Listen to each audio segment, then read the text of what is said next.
The Cape Cod Baseball League postseason is upon us. It's been a long 40-game summer and 40-game regular season, but it's time to flip the script and turn the page. It's time for a new season, and it starts tonight in Harwich. The first round of the East Divisional Series starts at White House Field. We welcome you in to Cape League TV. Alongside Gino Antamarino, I'm Luke Brenneman.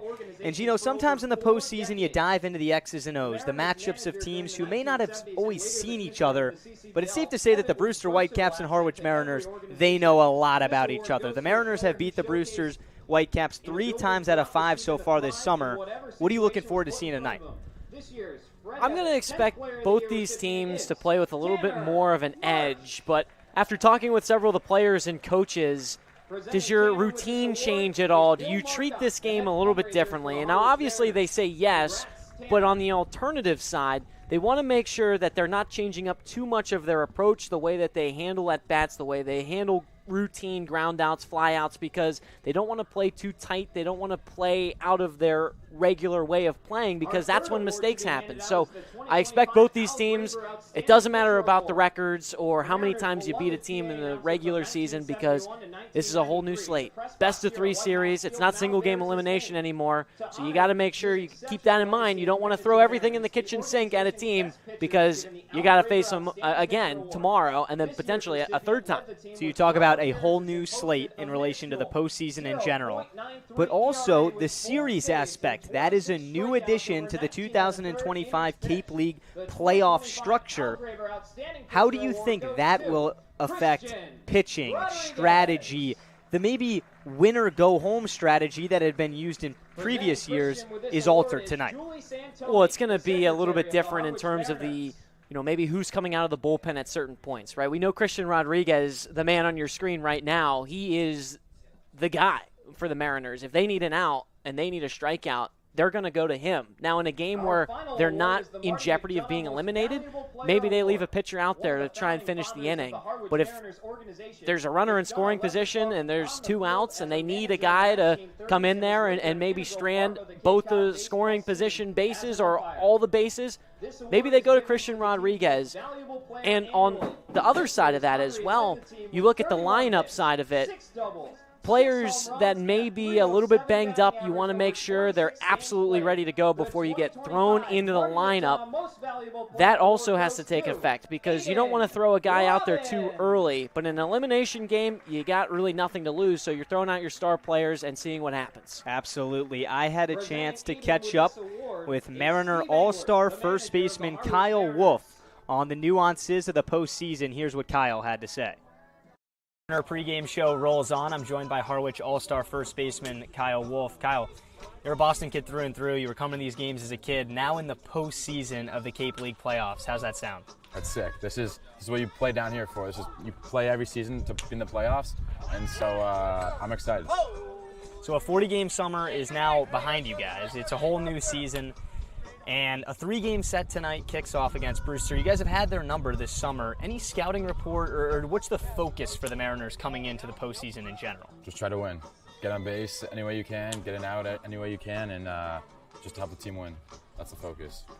Kyle, you've crushed it all year. A power bat kind of at the middle to the bottom of this lineup. What are you looking forward to bringing to the table night in and night out the rest of the way? Same thing, just to get on base any way I can. If it's a hit by pitch, if it's driving in around, a sac fly, any way I can help the team, that's my goal, and I think that's what we're trying to do, is to win a championship. What's it going to take for the Mariners to win a championship this summer? Just to keep being us, to keep having fun out here, but put some runs on the board and to get some outs in the field, and I can't wait for start tonight. Thanks for joining us. Mariner first baseman Kyle Wolf, he's in the lineup tonight. The postseason kicks off against Brewster at 6:30 on Cape League TV. Always love hearing what Kyle Wolf has to say, Gino, because he is a team-first guy. And in a league where a lot of guys are trying to show off their talent for scouts or other reasons regarding the transfer portal at the start of the summer for so many guys, he's always had the same mindset. I'm here to get on base for the sake of the rest of the Harwich Mariners and their success. Now I flip the question on you. Harwich, they haven't been great as a team for average. They don't lead the league in any extra base hits categories. What do you see being the difference tonight in a matchup that's so similar with Brewster? Well, I think you got to understand that the pitching is what's going to be what gives the Mariners an edge. And they've got the lowest ERA on the Cape. They've got the best pitching staff on the Cape. They've proven that since the first game here on the Cape to the final game of the regular season. I expect that to continue to be a driving factor in the Mariners' success. But you talked about scoring and doing it in timely fashion when it matters most. That also is going to be the difference, because at the end of the day, it doesn't matter how good your pitching is or your defense is. That doesn't put runs on the board. You got to make sure you're bringing guys in if you get guys on, which they didn't do in the last game of the regular season. They left 14 stranded in that game. The old adage, you can't win if you can't score, Gino. We're just about minutes away from first pitch. We extend our pregame coverage and toss it to Trident Talk for now the first time of the Cape League playoffs. It's time for the postseason in the Cape Cod Baseball League. We welcome you into the first Trident Talk of a new season here in Harwich. That's Gino Antamarino. I'm Luke Brenneman. And it is round one, a 3-game series of the East Divisional round between the Brewster Whitecaps and your Harwich Mariners. Gino, first things first, before we dive into the matchup, a new format this summer in the Cape Cod Baseball League, now a 3-game best-of-3 series in the opening round. How does that change strategy, and what are your takeaways on it?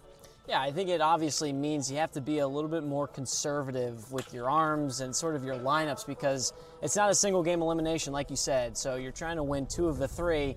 So that means you don't want to throw everything in the kitchen sink out in the first game. You want to make sure that you leave a little bit left in the tank for the next couple if it goes to 3. But this is a team that's throwing out their ace all season long in Troy Dressler, and he's someone that looks to have a great start going up against his college roommate in Duncan Marston. So should be a great matchup. But like I said, you got to make sure that you're not going too long with some of these arms, especially with the closer Christian Rodriguez. He might be a guy that they look to use within the few days if he only goes an inning. So you want to make sure you're not throwing everything in the kitchen sink. Like I said, it's a best of 3. You want to make sure you're trying to win, obviously, but you're not doing things to try and just trying to advance. 100%.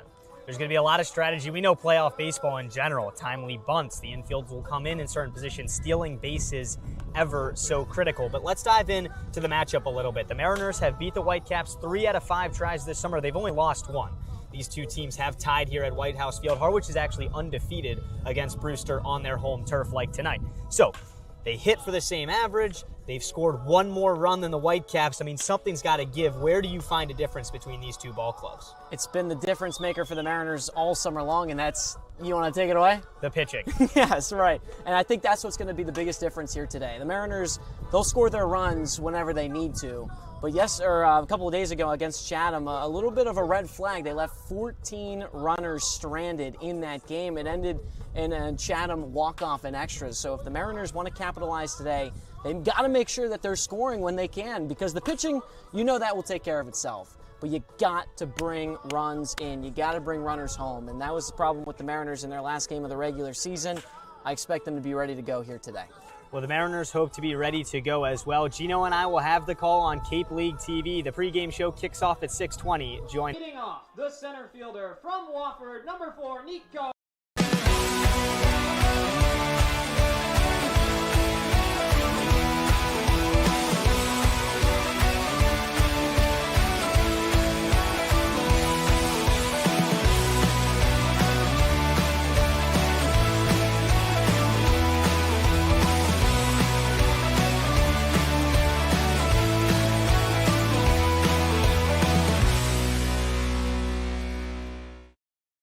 If you can dream it, if you can cruise in it, if you can summer in it, fish from it, or take it for a day at the beach, we can protect it.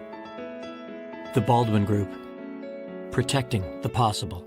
There hasn't been a ton of training when it comes to bat speed or products for players to be able to train bat speed.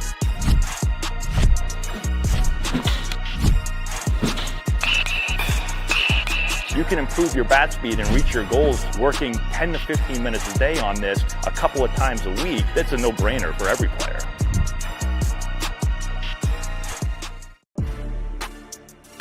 You can make any bat feel lighter by adding a velo puck knob. Instead of having to go get a whole entirely new bat, you can simply add the puck to it. Players can use this with any bat. It's basically going to shift the weight of the bat a little bit more towards the hands. Players are able to hit the ball a lot harder just by simply adding the puck on.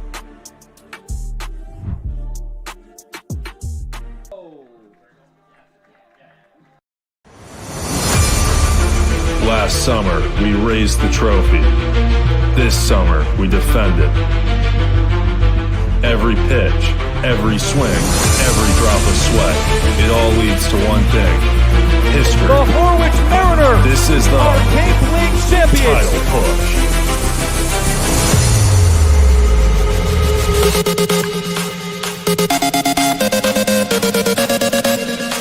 Second marches there, goes to first, double play by the Mariners. Swinging bouncer down the third base line, fair ball.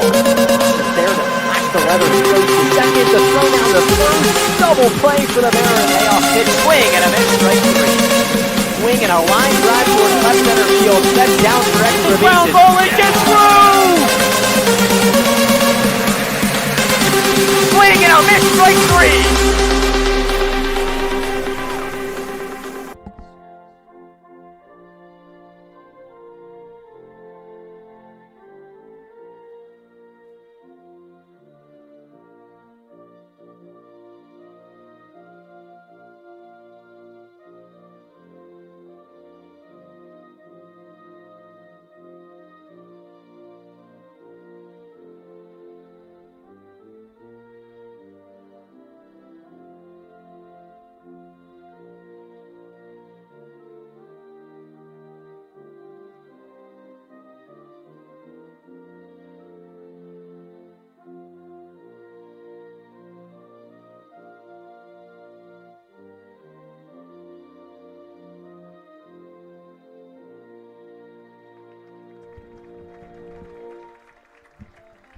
Here we go. It's time for the postseason in the Cape Cod Baseball League. Everybody's just about set and ready to go. Let's let the youngsters get off the field of play at the ever so pristine White House Field. Let's take a look at who Jamie Shevchik calls on in the Brewster Whitecaps lineup in the first game of the East Divisional Series. Leading off and playing center, Adam Magpok. Batting second and playing first, Brendan Lawson. Batting third in right field, Brody Delamalier. In the cleanup position, it's Maddox Mikalakis, the third baseman. 5, 6, and 7 goes like this: Dalton Wentz in left, Carson Curse at short, and Colin Priest, the designated hitter. The final two in the Whitecaps lineup tonight, Colton Coates at second base, and rounding out the order will be the catcher, Jacob Jarrell. They'll have a date with that man right there, the Harwich Mariners ace for about 75% of the summer, Troy Dressler. The right-hander out of Wake Forest is just a rising sophomore, but he has had a sparkling summer on the rubber. He's making his 6th start, his 7th appearance. He's gone 26 and a third, a 2.39 earned run average, struck out 25, and walked just 10. Gino, he's been that guy for Harwich, and it didn't really take much of a question when I asked the Mariners skipper and pitching coach, who's going to be your guy in Game 1, and they said, I think you know it'll be Troy Dressler. You're absolutely right. This is a guy that he's just a rising sophomore, but he does not act like it. He acts like he is a big leaguer. And this is what the Cape League is really targeted for, because you talk about there's obviously guys all different classes, all different age levels playing in this league, but the spotlight is primarily on those rising sophomores going into their junior year, about to be eligible for the draft in the major league. So guys like Troy Dressler is someone you really hone in on and see what he's got, and right now he has been the go-to guy. Just a heads up that the Cape Cod Baseball League is delighted to welcome Reader's Hardwood Supply as the presenting sponsor of the 2025 Cape League playoffs. As a local family-run business with deep roots on Cape Cod, Reader's Hardwood Supply brings its commitment to craftsmanship and community to the most exciting aspect of the summer baseball season. Thank you, Jim and Paula Reader, for their continued support of the Cape Cod Baseball League. All right, Gino, Whitecaps v. Mariners. Harwich 3-1-1 on the season series so far. Let's take a peek at the Mariner defense tonight. Starting in the outfield, moving left to right, it'll be Jake Coonan in left, Nico Brini in center, and Ryan Garrity in right. At the hot corner, Patrick Foltz. To his left, the shortstop Tanner Marsh, the second baseman Sam DiCarlo, and manning the first base bag will be Sam Harris. The battery connection tonight, 2 Wake Forest Demon Deacons. Matt Conti behind the plate with Troy Dressler on the rubber. A packed house on a 75-degree night. It's time to play postseason baseball. We're off and running. A first pitch fastball right on the outside corner, called strike 1. Magpok has been a rock-solid leadoff man for Brewster this summer. A .233 batter, but has stolen 26 bases. Here's the 0-1. Swing and a miss at the high heat. Dressler quickly ahead, 0-2. Those 26 stolen bags leads the Cape. 1 stolen base away from breaking the single-season record at Brewster. Dressler, the 2-strike pitch. Swinging a foul straight back. Magpok is truly just a ball player. He's extremely talented defensively in center field. He brings his speed with him to cover a ton of ground. Not a very big guy, just 5'8". Transferring from Boston College to San Diego State this coming fall. Another 0-2. Got him looking on the inside corner. Dressler went to the cutter and 1 up, 1 down via the strikeout. We're off and running in Harwich. That's the way to set the tempo from Troy Dressler. I know there's just 1 out and there's plenty of baseball left to be played, but anybody that knows baseball knows it's a mental game all the time between the pitcher and the batter. Way to establish yourself on the mound, Troy Dressler. Here's Brendan Lawson. First offering. Swinging a foul the other way, 0-1. Brendan Lawson, the University of Florida first baseman, and he's had himself a powerful summer. 4 home runs. That leads this Brewster team. Knocked in a baker's dozen. He was one of those guys, when we talked to Jamie Shevchuk before the game, he said he brings it every day. The 0-1 is right down Broadway. Dressler gets ahead. No balls and 2 strikes. That's been the success for Troy Dressler throughout the entirety of this summer, getting ahead and pounding the zone. The 0-2, swing and a miss, strike 3. Dressler fans the first 2 Whitecaps of the game, and there are quickly 2 outs in the top of the first.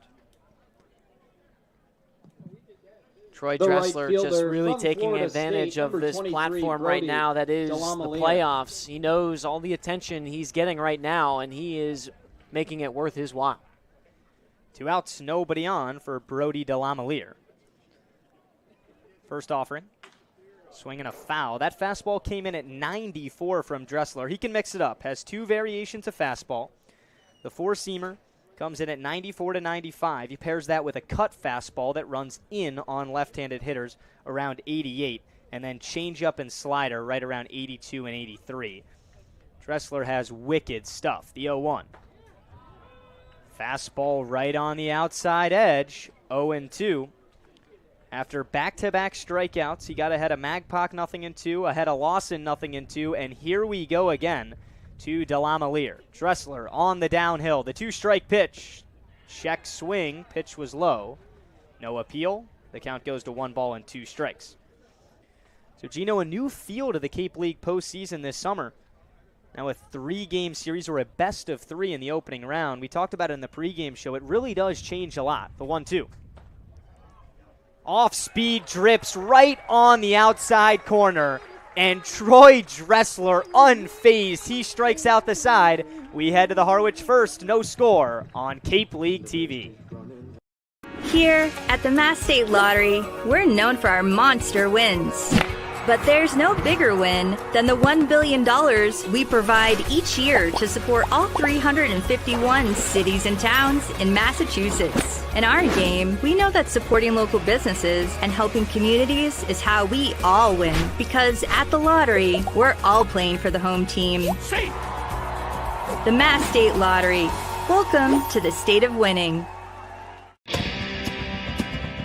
If you need to dig, lift, move, grade, clear, or cut, pump, weld, clean, light, and just about anything else, Dial up the rental source for the newest and the most reliable equipment in New England. Staffed with equipment and construction experts. Milton Rents, your local source.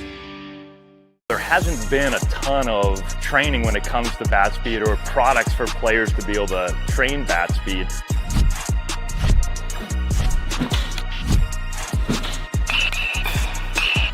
You can improve your bat speed. Welcome into the Cape League playoffs in the summer of 2025. Alongside Gino Antamarino, I'm Luke Brenneman. We'll be with you the entire way tonight. Well, the top of the first, it happened. It was very quick. Troy Dressler, the Mariners starter, strikes out the side, and it's time to take a peek of who the Harwich manager, Steve Englert, calls on in the lineup tonight. Leading off and playing center, Nico Brini. Batting second, the shortstop, Tanner Marsh. Batting third for the first time this summer in just his third start, the right fielder, Ryan Garrity. 4, 5, and 6 sounds like this. Matt Conti, the catcher, Jake Coonan in left, and Patrick Foltz, the third baseman. The final three for Harwich: Kyle Wolf, the all-star designated hitter, Sam Harris at first base, and rounding out the Mariners lineup, Sam DiCarlo playing second. They'll have a matchup with the starter for Brewster tonight, Duncan Marston. And we just saw Dressler dominate. We know Dressler goes to Wake Forest. This is Troy Dressler's freshman year roommate at Wake Forest. Duncan Marston from Lake Balboa, California, pitched 10 1/3 at Wake Forest, gave up 11 earned runs, but he has bounced back in the Cape. Making his sixth start of the summer, has gone 24 1/3, struck out 17, walked 19, but a rock-solid 3.33 earned run average. Two different guys. Dressler with strikeout stuff. We saw it in the top of the first. Marston, more of a pitching-to-contact guy. He talked about the roommates, and that's always a fun matchup, but there's also another pair of roommates at Wake Forest. It's Matt Conti and Dalton Wentz. So you got four guys that are going at it that play college ball together. Brini digs in for a right-on-left matchup. Marston kicks and fires. Swinging a foul straight back. Let's take a look at the Brewster defense tonight. Starting in the outfield, moving left to right. The left fielder, Dalton Wentz. In center, the speedy Adam Magpok. In right field, it'll be Brody Delamalier. At the hot corner, Maddox Mikalakis. At short, Carson Kurse. The second baseman, Colton Coates. And at first, Brendan Lawson. The 0-1 is up and away. That evens the count at 1 ball and 1 strike. The battery connection tonight will be Jacob Jarrell, the Clemson catcher behind the plate, keeping it in the ACC with the Demon Deacon starter, Duncan Marston. 1-1 to Brini. Swinging a liner towards left center field. Magpok charging, and he is quick. Magpok snags that one out of the air. 1 down in the bottom of the first.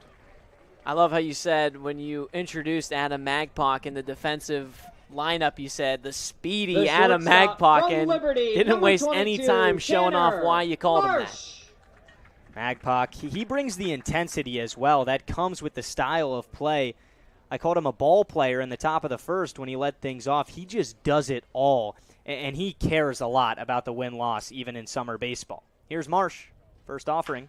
Swinging a ground ball to second. One hops into the mid of Colts. He takes his time and throws on to first. A 4-3 ground out. And there's quickly 2 outs in the first.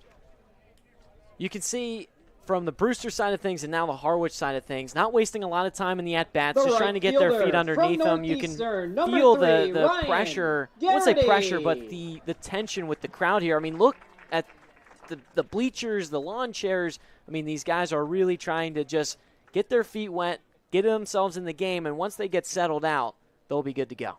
2 outs, nobody on, no score in the Harwich first. Here's Garrity. Takes a fastball down the middle, called strike 1. Garrity, just his third start of the summer.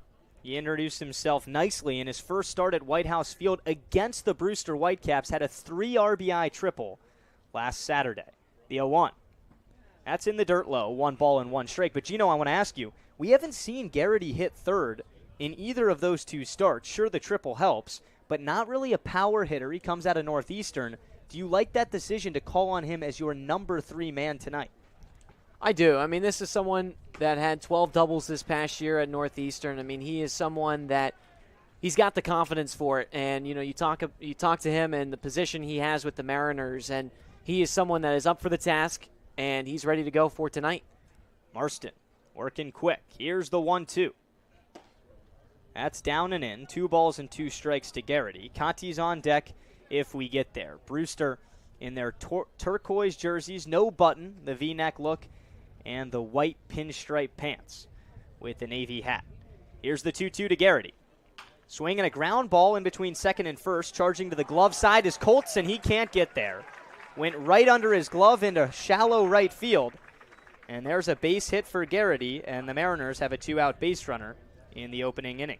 I love that approach The from catcher Garrity from Wake Forest, in that number at-bat. 8, Just Matt slowing things down. He took a Conti. first pitch strike, and after that, just really settled in and was patient, waited for the pitch he wanted, and then swung and made contact. Garrity stole 26 bases at Northeastern in the 2025 school year, already with a healthy lead over there at first base. Here's Matt Conti. Right on right matchup. Garrity goes on the first pitch. A swing and a miss. Throw to second. That trickles into center. Garrity steals a base with 2 outs, and the Mariners are the first team to have a runner in scoring position tonight. Wasting no time sending him on the first pitch. We talked to Coach Kyle Sylvester, one of the first base coaches for the Mariners, and he said that Ryan Garrity is one of the top guys in terms of he's got the green light anytime he wants to take off and steal a bag. Him and Nico Brini. Conti, an RBI opportunity. The 0-1. Slapped towards right field. It takes Delamalier back to the track. It's down up against the wall. Conti charging into second, and the Mariners strike first in the first game of the postseason on a Conti RBI double. It's 1-0 Harwich. Matt Conti has been one of, if not the most clutch hitters for the Mariners in the last few games. From Princeton, His last number 8 games 5, played, Jake his last 15 days, he's batting a .258 with 6 RBIs. It's because of that contact right there. He is not only a pull hitter, but he talked about when we saw him in BP, he's really trying to work on that pushing to the opposite side of the field, and you saw it there that time. Just raw power, driving it all the way out to the wall the other direction. First pitch to Kunin. That's off the plate away, 1-0. But you said it best. That's how Conti's earned his way into the cleanup role. And to being frank, he didn't have these numbers. He didn't have the batting average for the first 2-3 weeks of the summer. But once he kicked it in the gear, he's been the guy for Harwich. Counts now 1-1 to the Mariner left fielder Jake Kunin. It's like that game against Hyannis when Matt Conti walked it off with an RBI single and extras. I mean, he has been the new cleanup hitter for the Mariners as we head into the postseason. Conti now with a baker's dozen in the RBI category. Kunin, the 1-1. Swing and a miss. 1 ball and 2 strikes. The mix tonight for Duncan Marston. Fastball, slider, changeup. He pairs the 4-seam fastball with also a sinker, so primarily sinker slider. He's ahead of Kunin 1-2. Here's the 2-strike pitch. That's inside. 2 balls and 2 strikes. The Mariners strike first on a Matt Conti RBI double. It's 1-0 Harwich. He stands in scoring position. Kunin trying to extend this 2-out rally. Marston set. The 2-2. Check swing. Pitch was down and away. The count runs full to Kunin. Foltz on deck. Princeton Tiger steps out, now digs back in. Crowd continues to pour into White House Field tonight. The payoff pitch in the dirt, ball 4. Kunin, a nice at-bat, draws a walk. And that has Mariners on first and second for Patrick Foltz. The third baseman from Wright Kunin's just State, so number patient 10, in the Patrick box. Foltz. And that's something that was always a part of his game, even in the earlier stages of this summer when his batting average wasn't at the point he would like it to be. But you pair the good eye he's got at drawing walks with his, now all of a sudden his swing, he's making more contact. He's got a .260 average his last 12 games. He's a dynamic guy. Foltz takes inside 1-0. So after quickly retiring the first 2 batters of the bottom of the first, Marston gave up a Garrity single. He stole a base. Conti doubled him in. Then the Kunin walk, and now we're on to Foltz. Foltz, one of the new guys in town, the 1-0. That's inside again, 2 balls and no strikes to the Mariner third baseman. Foltz is a guy that throughout the course of postseason play, just this year, he's dominated. In the Horizon League at Wright State, he was a part of the all-tournament team. He parlayed that into the NCAA tournament all-regional team. Fouls the 2-0 straight back. The count's 2-1. Yeah, Wright State eliminating the number 1 seed in the country, Vanderbilt. Pat Foltz was a part of that Wright State team, obviously. But this guy's a gamer. Right on left matchup. First and second, 2 outs with 1 in. The 2-1. Swinging a line drive towards right center field. Delamalier chases. It's down in the gap.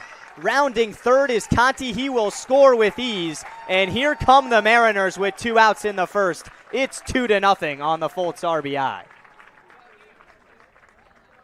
Ever since Pat Foltz joined this lineup, Luke, you and I said there's a certain type of swagger and confidence.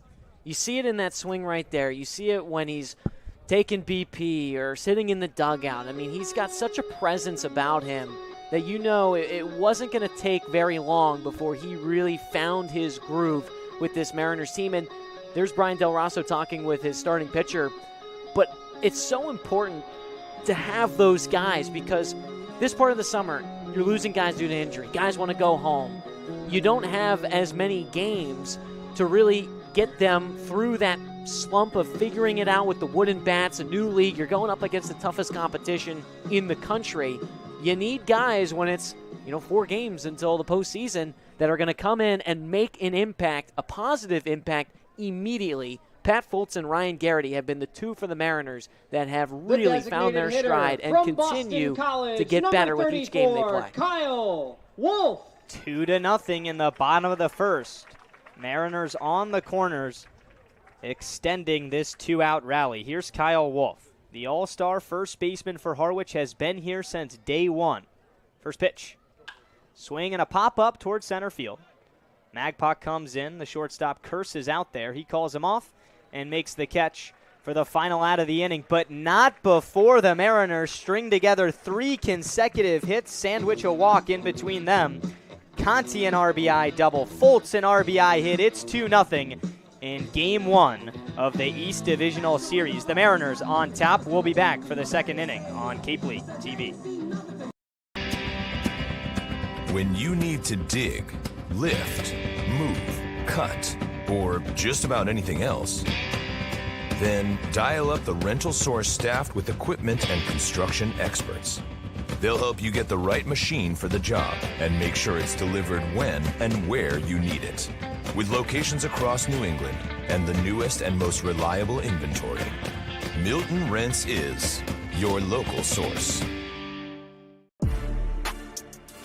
You can make any bat feel lighter by adding a velo puck knob. Instead of having to go get a whole entirely new bat, you can simply add the puck to it. Players can use this with any bat. It's basically going to shift the weight of the bat a little bit more towards the hands. Players are able to hit the ball a lot harder just by simply adding the puck on.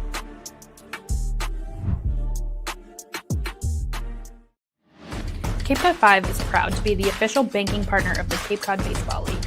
Cape Cod 5 offers a broad range of financial products and services tailored for every stage in your financing journey. Reach out to us. We're here to help. If you can dream it, if you can cruise in it. Time for the second inning of the East Divisional Series in the Cape League playoffs. We welcome you into White House Field. The Mariners strike first. It's 2-0.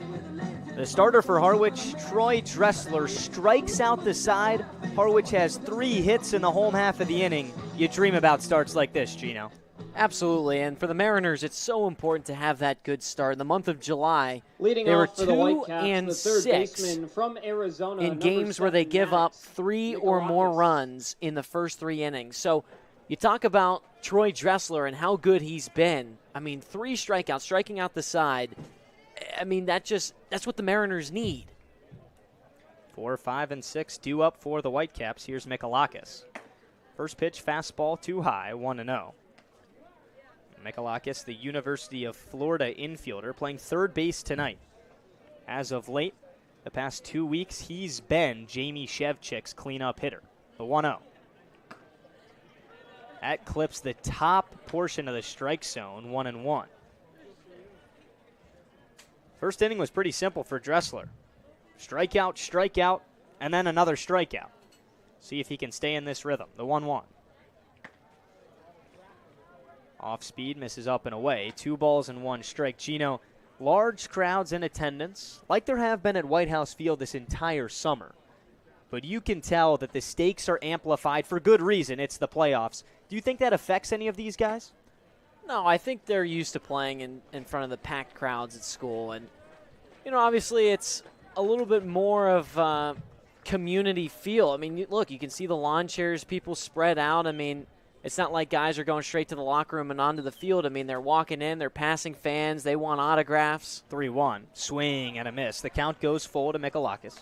So in terms of that sense, it's a little bit of a different atmosphere, but, this is really fun. I mean, there's a lot of players that would give up a lot of things to be in these players' shoes right now. The payoff pitch. Swinging a foul straight back.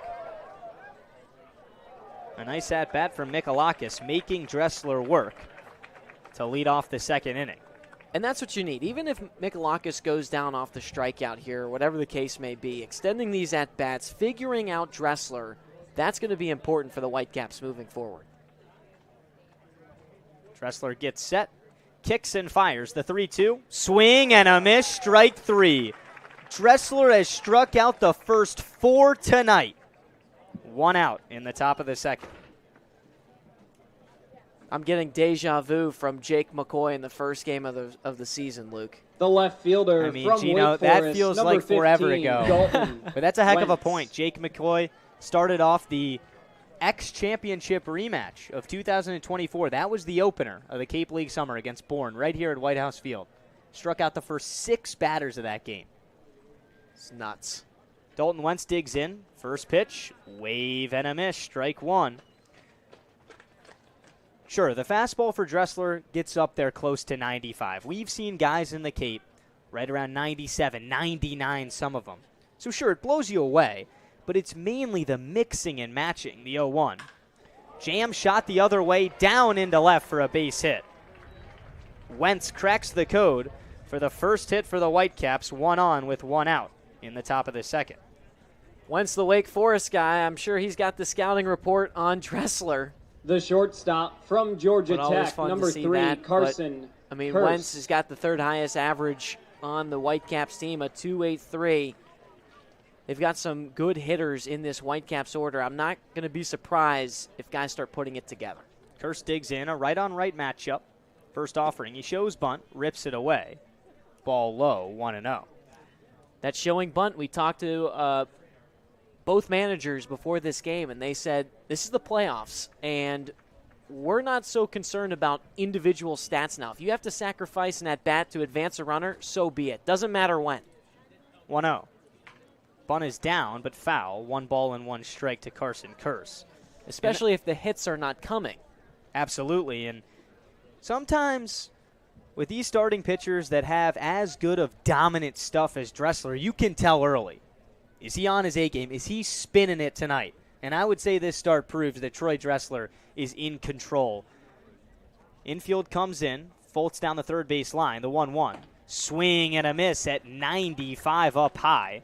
Dressler gets ahead, 1 ball and 2 strikes. So the bunt is out of play for Kurse. Wentz at first, 1 on. The Mariners up 2-0 in the top of the second. What a time to be in the Cape. 8 of 10 teams make the postseason. The 2v3 matchup tonight. The 1-2. Check swing. Appeal to first. He went around. Dressler's 5th strikeout in 6 batters. 2 down in the second. The designated Great hitter way for from Dressler Clemson, to number 28, get back Colin on track, you can say, Priest. after giving up a jam shot, like you said, to Wentz. It's like, all right, I'll go right back to what's been working for me so far. That was the cut fastball that time. Came in at 92. The four-seamer up to 95 is where we've seen it tonight. Here's Colin Priest, first offering. Swinging a foul straight back. Dressler only pitched 8 1/3 at Wake Forest his freshman season. All out of the bullpen, kind of eased in to his career in the ACC. Gave up 5 earned, struck out 10, walked just 6, the 0-1. Ground ball left side. Fultz is on it, looks at second, now plays to first in time. After a 1-out hit from Dalton Wentz, Dressler strands the runner. Mariners 2, Brewster nothing. We head to the home half of inning number 2 on Cape League TV. Cape Cod 5 is proud to be the official banking partner of the Cape Cod Baseball League. Cape Cod 5 offers a broad range of financial products and services tailored for every stage in your financial journey. Reach out to us. We're here to help. At Cape Cod Healthcare, we're committed to excellence and compassion in everything we do, like helping people maintain their active lifestyles. Our innovative orthopedic program combines advanced techniques and leading-edge technology with highly specialized teams, including our nationally recognized Center of Excellence for Joint Replacement. Our focus is getting you back to doing the things you love, in the place you love. The Center of Excellence and the quality of care that we can deliver makes all the difference to the patients. They understand that they can get the best care right here on Cape Cod. Here at the Mass State Lottery, we know there's no bigger win than the $1 billion we provide each year to support all 351 cities and towns in Massachusetts. Now that's how we all win. The Mass State Lottery. Welcome to the state of winning. Here at the Mass State Lottery, we're known for our monster wins. But there's no bigger win than the $1 billion we provide each year to support all 351 cities and towns in Massachusetts. In our game, we know that supporting local businesses and helping communities is how we all win. Because at the lottery, we're all playing for the home team. The Mass State Lottery. Welcome to the state of winning. Welcome back. The Mariners up 2-0 in the Cape Cod Baseball League postseason. Brewster trying to keep it that way in the bottom of the second. Their starter, Duncan Marston, stays on the rubber. Alongside Gino Antamarino, I'm Luke Brenneman. Gino, Harwich, 3 hits in the opening inning, a lot of loud contact even on the putouts. What did you see, especially getting to the starter so early? The first baseman. Well, I saw Nico Brini and Tanner Marsh not wasting a ton of time in their at-bats, and those resulted in quick outs. Ryan Garrity came up in the third spot with 2 outs and really slowed it down. Took a first strike on the inside, and then from there, singled, got on, stole second, and was brought home by Matt Conti. And from there, the floodgates, I wouldn't say open, but then the Mariners got a little bit more momentum, a little bit more juice. 8-9-1 due up for Harwich. Here's Harris, the 1-0. Bouncing ball to short. Carson Kearse is on it, throws to first, 1 out in the home half of inning number 2. That's a good point you brought up, though, because you can tell that the scouting report early, even in the Harris at-bat, is the ambush attack. Swing early on Duncan Marston. The second baseman from and you Washington, look into his numbers, he doesn't strike out a ton of batters. DiCarlo. He's pitched over 24 innings on the Cape, just 17 strikeouts. And once they got into a 2-out situation, kind of let the at-bats come to them, the Mariners rallied off 3 hits and a walk to strike first with 2 runs. First pitch to DiCarlo. That's a little bit downstairs with the slider, 1-0. This is someone I'm excited to see. Sam DiCarlo, his first game back since dealing with a little bit of a ache and pain in his leg. 1-0, nails the upper outside corner. Last start was back on July 30th against Katuitt. Didn't play very long, just had 1 at-bat, went 0 for 1, but then was pulled from the game. So we'll see how he looks tonight. 1-1. That's inside. DiCarlo ahead, 2 balls and 1 strike. Batting 9th tonight for Steve Engler. The Mariners skipper has been in that position since 2003, a 3-time Cape Cod Baseball League champion. 2-1. That's too low. And Engler, he's not just trying to win his 4th, Gino. He's trying to go back-to-back. Absolutely. What's better than 1? 2. What's better than 3? Broken bat down the third base line. Charging hard is Mikalakis. He throws to first. The throw beats the runner DiCarlo. 2 outs in the home half of inning number 2. But Shevchak, obviously, for Brewster, someone that's also used to playing at this level, coaching at this level, I should say. 2 titles, 3 championship appearances, 10th year as the skipper for Brewster. So both these managers come into this game with some experience under their belts, and they can kind of use that to get their players motivated, ready to go, and not lost in the sauce, you could say, with it being the playoffs, a packed house here. Lineup turns over for Brini. First offering. Strike on the outside corner, 0-1. That was the changeup. Brini to kick off this game. He lined out to center field. Steve Englert, he's dialed in. He takes every game like it's the last. 0-1. Way up and away. 1 ball and 1 strike. Such a Mariner Harwich guy through and through. I mean, it reminds me of when you asked him, why are you, obviously it matters to get home field advantage, but are you really trying to get home field advantage? And he said, absolutely, but obviously for the advantages for the team, but to be honest with you, it's more so to bring in the revenue. 1-1, wave and a miss. He said, I want to make this organization money. Right. He put it out there. I mean, look at the crowd tonight. Hundreds, if not thousands of people here at White House Field. This party's just getting started. The 1-2 to Brini. A little bit too low. 2 balls and 2 strikes. Marsh on deck. 2 outs, nobody on. The Mariners up by 2 in the home half of inning number 2. A spectacular night for playoff baseball in Harwich. Marston set, looks in, kicks and deals. The 2-strike pitch. Fly ball, dead center field. Magpok is on it. And Marston puts the Mariners down in order to finish the second inning. The Mariners lead by 2. Before we step aside, just a heads up that the Harwich Fund is a permanent local endowment funded by supportive residents and businesses. Since 2021, we've delivered over $85,000 in grants, helping exclusively Harwich programs benefiting town families, children, and seniors. This year, our Mariner Games business sponsors, Shaw Star Markets, Harry Ellis Builders, and My Generation Energy will pledge $500 to the Harwich Fund for every Mariner homer at White House Field. We'll be back with the third inning on Cape League TV. Offering 0% for 60 months on Cat's new lineup of compact track loaders. That's 0% for machines that have been redesigned from the ground up. 0% for new features and big comfort. Nice cab, heated seat, great machine. 0% for more power and performance. Picked up a big 4,000-pound block like it was nothing. 0% for work tools too. But there's a 0% chance this offer will last. So contact Milton Cat before there's 0 time left. There's a 0 chance that you'll want to miss our 0% for 72 months offer. For a limited time, CAT is offering 0% on the purchase of many new small excavators. That's 0% for better performance, 0% for next generation features. Great machine. It's quite impressive. 0% for work tools too. But there's a 0% chance this offer will last. So contact Milton Cat before there's 0 time left. One source has it all. The pros' go-to rental choice for the newest and most reliable equipment for any job. One source that has a team you can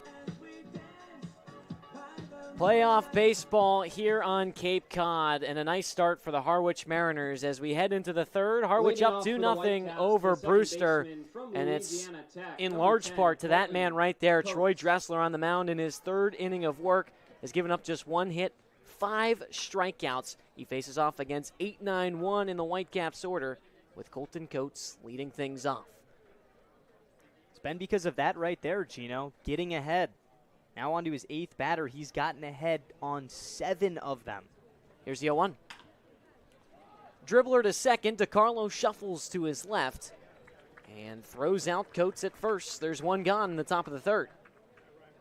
We've seen marvelous outings from Dressler. I look back to Bourne a couple weeks ago, went 6 innings of 1-hit baseball, didn't give up a run. And he's had those scattered throughout his 5 starts coming into tonight. But I don't know if I've seen Dressler this in control early of a ball game. He's come to play in the postseason. First pitch to Jacob Jarrell. Spiked at the plate, foul. 94 from Dressler, but you're absolutely right. I saw him before the game and was just simply in passing, hey, Troy, you ready to go? And he looked at me and said, I'm ready to go, as if I just threatened his family. He was not messing around. Dressler kicks and fires the 0-1. Swing and a miss. I remember We talked to Troy's uncle at Red Wilson Field. Yes. That was about a month ago now. Oh, my gosh. Said his family regularly watches on Cape League TV. Shared his nickname, Yort, with us. The 0-2. This is low. Yort, because that's Troy spelled backwards. I mean, he may be able to throw a 95-mile-an-hour fastball, and probably could do it since he was about 4 years old by watching him tonight. But I guess he couldn't spell his name the correct way. 2-strike pitch on the outside. 2 balls, 2 strikes. Well, you know, you can't be good at everything, Luke. Can't be like you, man. Oh, man, Gino. I have plenty of struggles. One of them is putting me on this headset. Here's the 2-2. A slicer to short. Marsh charges. That's why they call him T-Smooth. 2 gone in the top of the third.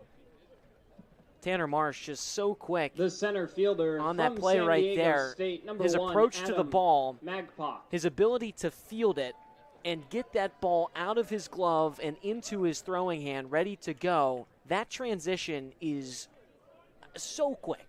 You see that with shortstops, especially in the Major League game. They have rockets of arms, throwing the ball over 100 miles an hour to first. First pitch to Adam Magpie is lined the other way, foul. But with Marsh, sure, he throws it hard. He can get it across the diamond if he needs to. But it is that transition. It's his ability to make up time, pretty much bare-handing it. It's that quick. Right from web to hand, and next thing you know, it's in the first baseman's mitt. 0-1 inside at the feet of Magpie. 1 ball, 1 strike. Look at that. Thomas Shirtliff, Christian Rodriguez. It's 1A and 1B right there, Gino. The setup and the closer. Best of friends. Look at that. Sharing a drink. Here's the 1-1. Missing on the inside. 2 balls, 1 strike. So these are the situations, especially in the postseason, that both teams really look to hone in on. 2-out situations, 2-out RBIs go such a long way. The Mariners extended the first inning and scored 2 runs, all with 2 outs. 2-1. This one's put out into right. Ryan Garrity snags it on his way back towards the wall. 3 up, 3 down for the Brewster offense. Troy Dressler and company continue to hum as we move closer into this ball game. We'll be back for the home half of the third right here on Cape League TV.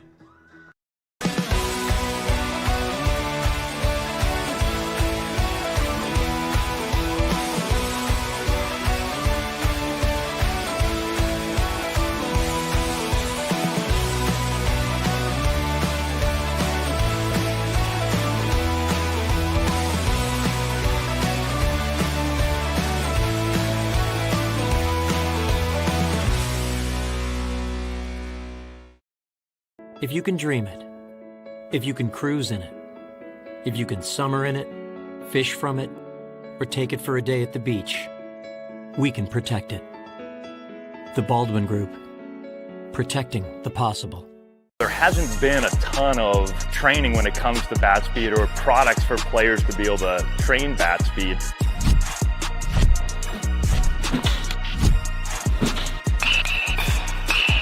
You can improve your bat speed and reach your goals working 10 to 15 minutes a day on this a couple of times a week. That's a no-brainer for every player.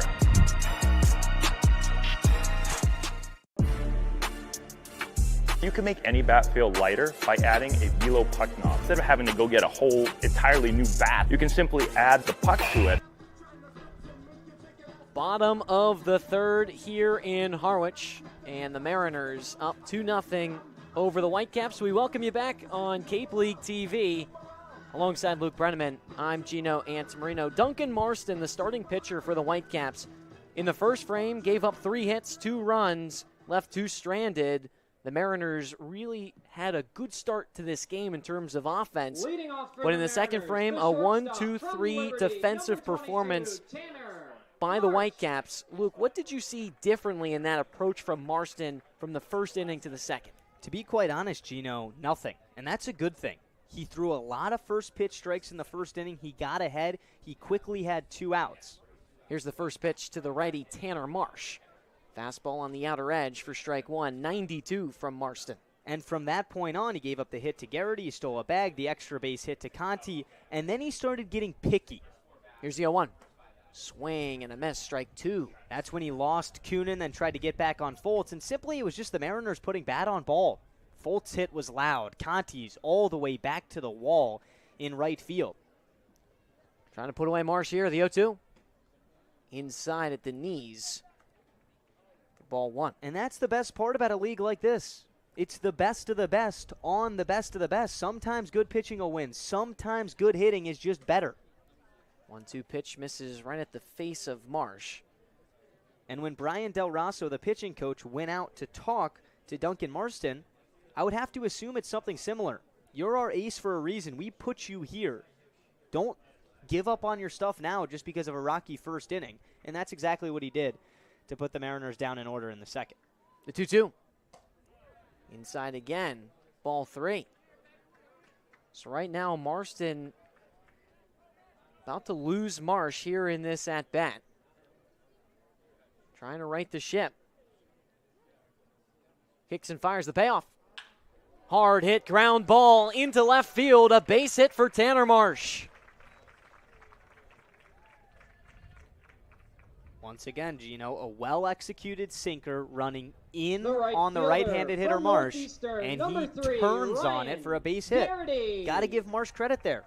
Waited, chose his pitches, got into a full count, and then timed up the fastball and rips it into left. Tanner Marsh has been one of the most consistent batters on this team, not only at getting hits, but getting on base. As Ryan Garrity gets that from the left side. Throw back to first. Marsh is back. Marsh with 8 stolen bags this summer. But I want to go back to the numbers in terms of Marsh's average and his on-base percentage. When he first arrived here in Harwich, he reached in each of his first 11 games. Another snap throw back to first. Marsh is back. But his on-base percentage as a whole this summer, a .402, that's the 5th best on the Cape. He can work walks as well. With 20, that's the most on the team, 8th most on the Cape as he takes off for second, pitches low to Garrity, and Marsh is in diving.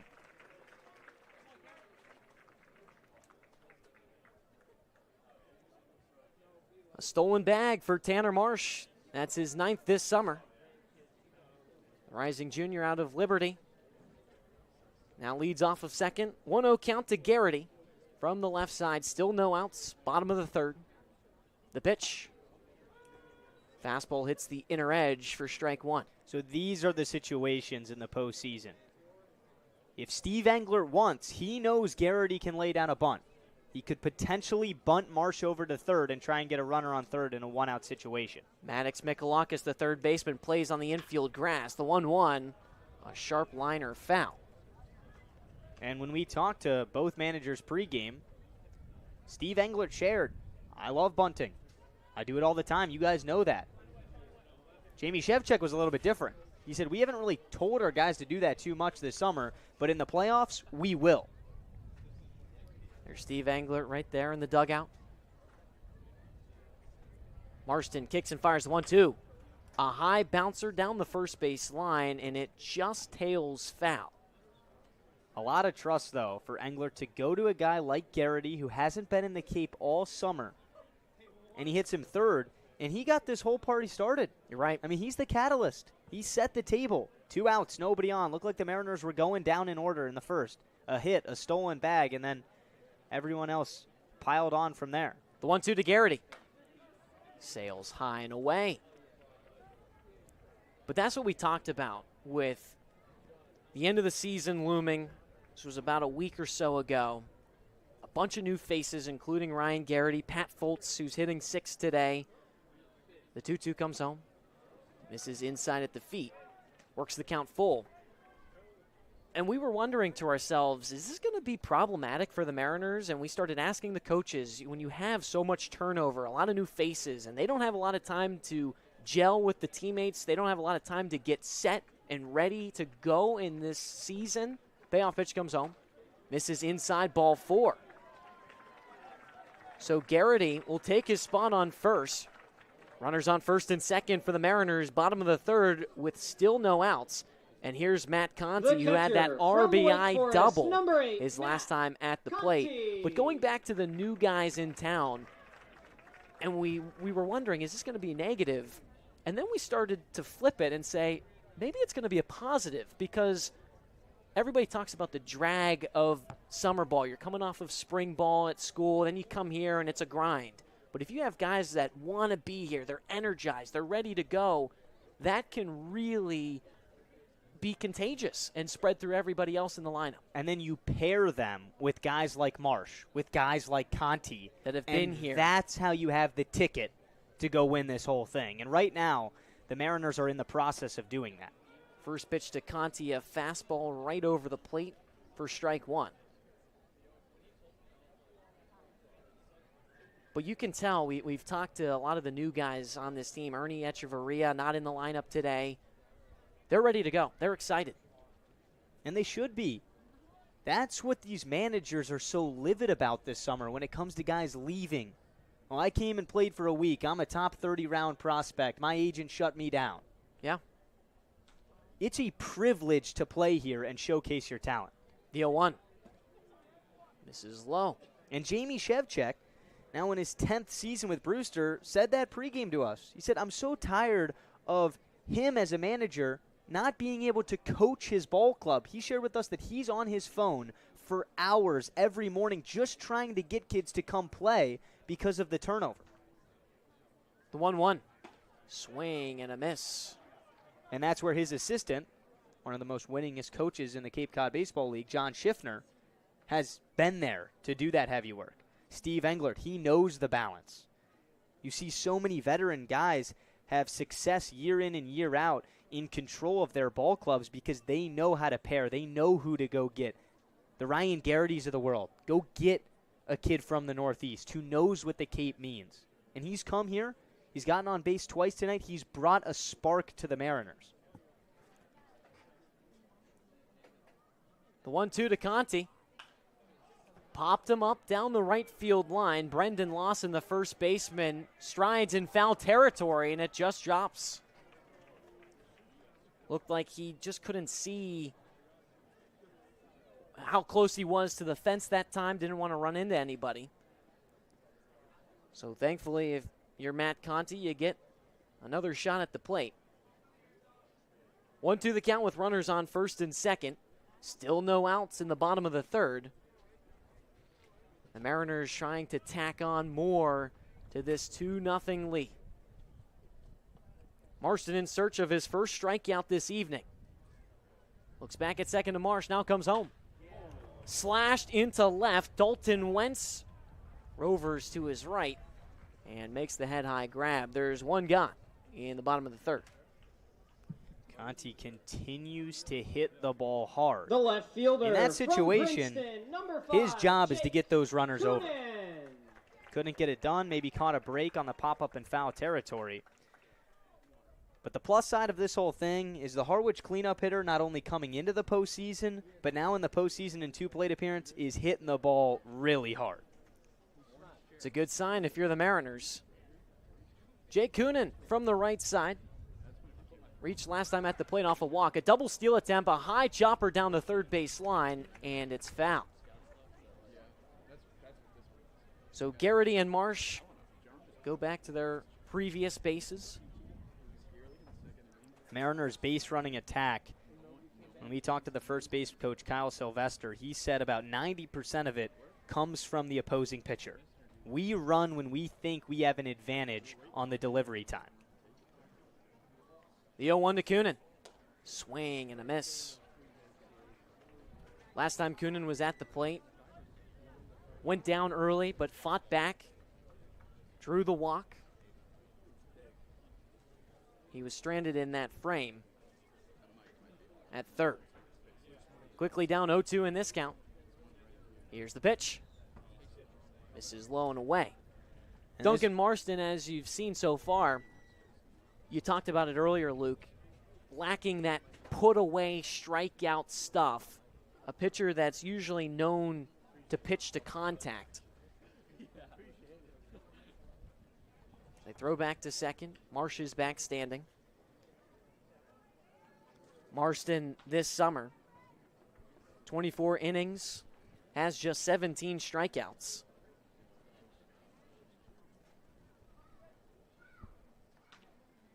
Tries to add to that tally against Coonan. The 1-2 skips in the dirt, and Tanner Marsh sprinting into third, and he's safely there. Gerald did a nice job with the block, but the ricochet just too far out in front of him for him to catch up to that ball and make a play to third. And Tanner Marsh, you give him the green light, you give him an opening, he's going to show off that speed. Didn't need a green light there. He just had it in his head. That's rock solid base running. That's being aware, taking a secondary lead in anticipation of something like that. That's a huge advancement. Coonan just needs to fly ball to the outfield. Throw back to first, Garrity back. I mean, this is the chance. We talked about this, Gino. To be frank, we manifested this with Jake Coonan. He's going to find himself in situations in the postseason, batting in the middle of the lineup with runners on and in scoring position. See if he can make it count here. The 2-2, Garrity takes off for second. This one is belted down the left field line, down for a hit. Marsh comes strolling in from third. Garrity rounds past third. He's into home. Jake Coonan, a 2 RBI double in the bottom of the third to make this Mariner lead grow. It's 4-0 Harwich. Right on cue. Steve Englert trusts Jake Coonan. He's been here all summer. He's been in the RBI department. It's just, will he make it click? Will he bring that power to the postseason? And I think in Game 1 of the East Divisional Series, it's safe to say that Jake's brought it. I mean, what a start for the Mariners tonight, and it looks like that may be it for Marston. Jamie Shevchak, the skipper for the Whitecaps, looks towards his bullpen, gives the sign, and will take the ball out of Duncan Marston's hand. The Mariners with a hot start in this one. Bottom of the third with just one out. A 2 RBI double from Jake Coonan to bring home Garrity and Marsh. The Mariners really coming out strong in front of the home crowd in the first game of the 2025 playoffs. We'll have the new pitcher for the Whitecaps when we come back on Cape League TV. Cape Cod 5 is proud to be the official banking partner of the Cape Cod Baseball League. Cape Cod 5 offers a broad range of financial products and services tailored for every stage in your financial journey. Reach out to us. We're here to help. Here at the Mass State Lottery, we're known for our monster wins. But there's no bigger win than the $1 billion we provide each year to support all 351 cities and towns in Massachusetts. In our game, we know that supporting local businesses and helping communities is how we all win. Because at the lottery, we're all playing for the home team. The Mass State Lottery. Welcome to the state of winning. Get ready for big results with our small machines. With more power, performance, comfort, and savings, they're ready for every job. And we're ready with plenty of inventory, the best support in the business, same-day parts availability, and locations across the Northeast. So you can always be ready to work. Milton Cat, always ready. If you can dream it, if you can cruise in it, if you can summer in it, fish from it, or take it for a day at the beach, we can protect it. The Baldwin Group, protecting the possible. Cape Cod 5 is proud to be the official banking partner of the Cape Cod Baseball League. Cape Cod 5 offers a broad range of financial products and services tailored for every stage in your financial journey. Reach out to us. We're here to help. Here at the Mass State Lottery, we're known for our monster wins. But there's no bigger. 45, Zach Bates. Welcome back to Harwich. Mariners up 4-0 in the bottom of the third thanks to a 2 RBI double from Jake Coonan. Loading up that back foot, as you can see the swing there. Plating Marsh and Garrity. Mariners up 4-0. Jamie Shevchuk calls to the bullpen and brings out Zach Bates, who relieves Duncan Marston after he went 2 1/3.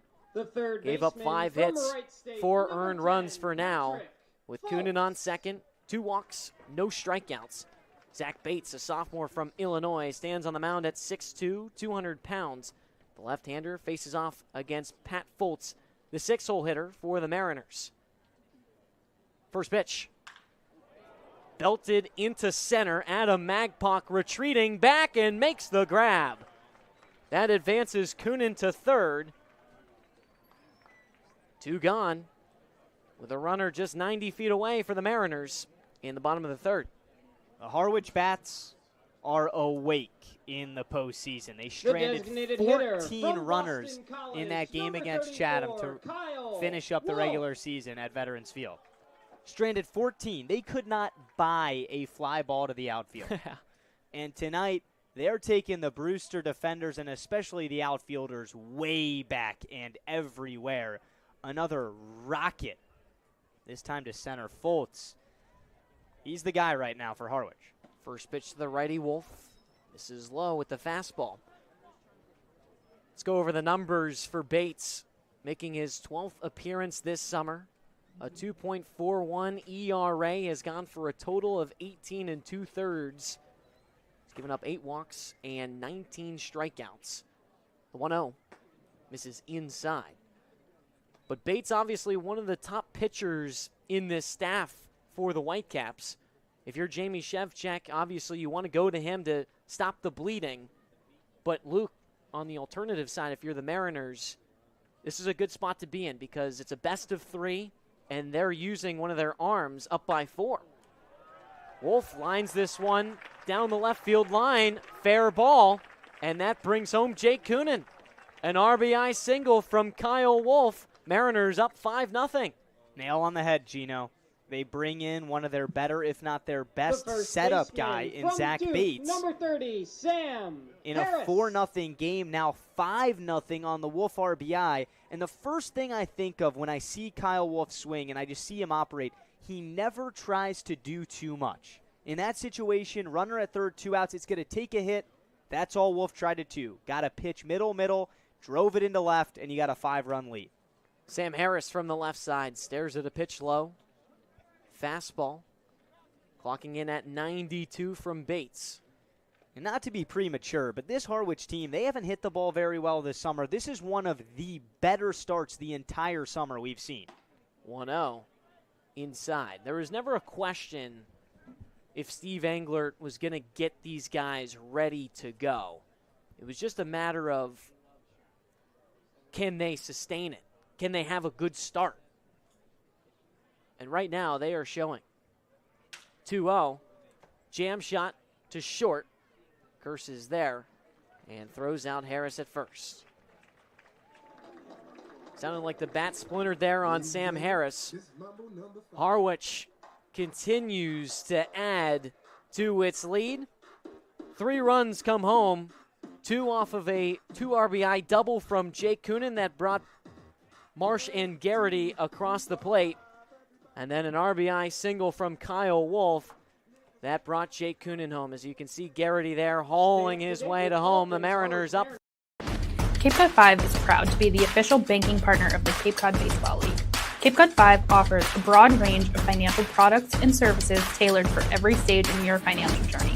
Reach out to us. We're here to help. Here at the Mass State Lottery, we're known for our monster wins. But there's no bigger win than the $1 billion we provide each year to support all 351 cities and towns in Massachusetts. In our game, we know that supporting local businesses and helping communities is how we all win. Because at the lottery, we're all playing for the home team.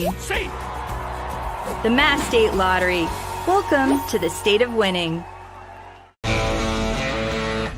Get ready for big results with our small machines. With more power, performance, comfort, and savings, they are ready for every job. And we're ready with plenty of inventory, the best support in the business, same-day parts availability, and locations across the Northeast. So you can always be ready to work. Milton Cat, always ready. If you can dream it, if you can cruise in it, if you can summer in it, fish from it, or take it for a day at the beach, we can protect it. The Mariners score 3 to end the third as we welcome you back here on Cape League TV. Harwich up 5-0 in the first game of the Cape Cod Baseball League playoffs. It's defense leading to good offense, and it's because of Troy Dressler on the mound for the Mariners. Here's Brendan Lawson from the left side. First pitch. This is away for ball one. 93 that time from Dressler. In his fourth inning of work, has given up just one hit. Up to 5 strikeouts. 2-3-4 due up for the Whitecaps. 1-0. Chop to first. Harris gloved it at his ankles. And touches the bag. One gone in the top of the fourth. It's about keeping it up at this point for Dressler. Can't even focus about your offense. That goes the same when this team has gone out there and maybe not produced at the start of games during nice starts from starting pitching. Can't worry about what those guys have done. Dressler's independent in his role on the rubber. Here's the righty Delamalier. First pitch, a check swing. He did not go around, courtesy of Jake Brichta over at first. So 1 ball, no strikes. If anything, it's added motivation to especially throw strikes. Don't be afraid to keep attacking the zone. A solo home run at this point is not going to kill you. 1-0, fouled off over the Whitecaps dugout along the first base side. So early. But there are certain guys at levels like this where it is the best of the best out here on the Cape that you can just tell, and it's with Dressler. 1-1 nails. Delamalier up high. He's going to walk it off, shake off his hand. That fastball at 95 from Dressler. I'm sure that does not feel good. Looks to be okay. To follow up that point on Dressler, though, Gino, he is so locked in. You said it, you saw him pregame. I actually had a chance to talk to him for about 5 minutes pregame. Wasn't all about him. With starting pitchers, what we know, they can be guys that don't like to talk the day they pitch. Right. Before or after, they're so mentally focused and put a lot of pressure on themselves. He was very calm, but you could just see the focus in him. And then to start the game, it's not just the strikeouts. It's the confidence in his stuff. And that goes a long way because, sure, he plays at a very good baseball school in a dominant conference like the ACC, but he didn't pitch much. So to come here against the collective best players from every conference in every division this time of the summer, and to have this start, it's telling about his character, but also his stuff. Where he wanted this challenge. Ball in hand, the first guy, the ace for Harwich, and he's risen to the occasion. He hopes, and the Mariners pitching staff and the rest of everyone else hopes that he goes for about another 5 innings in this game.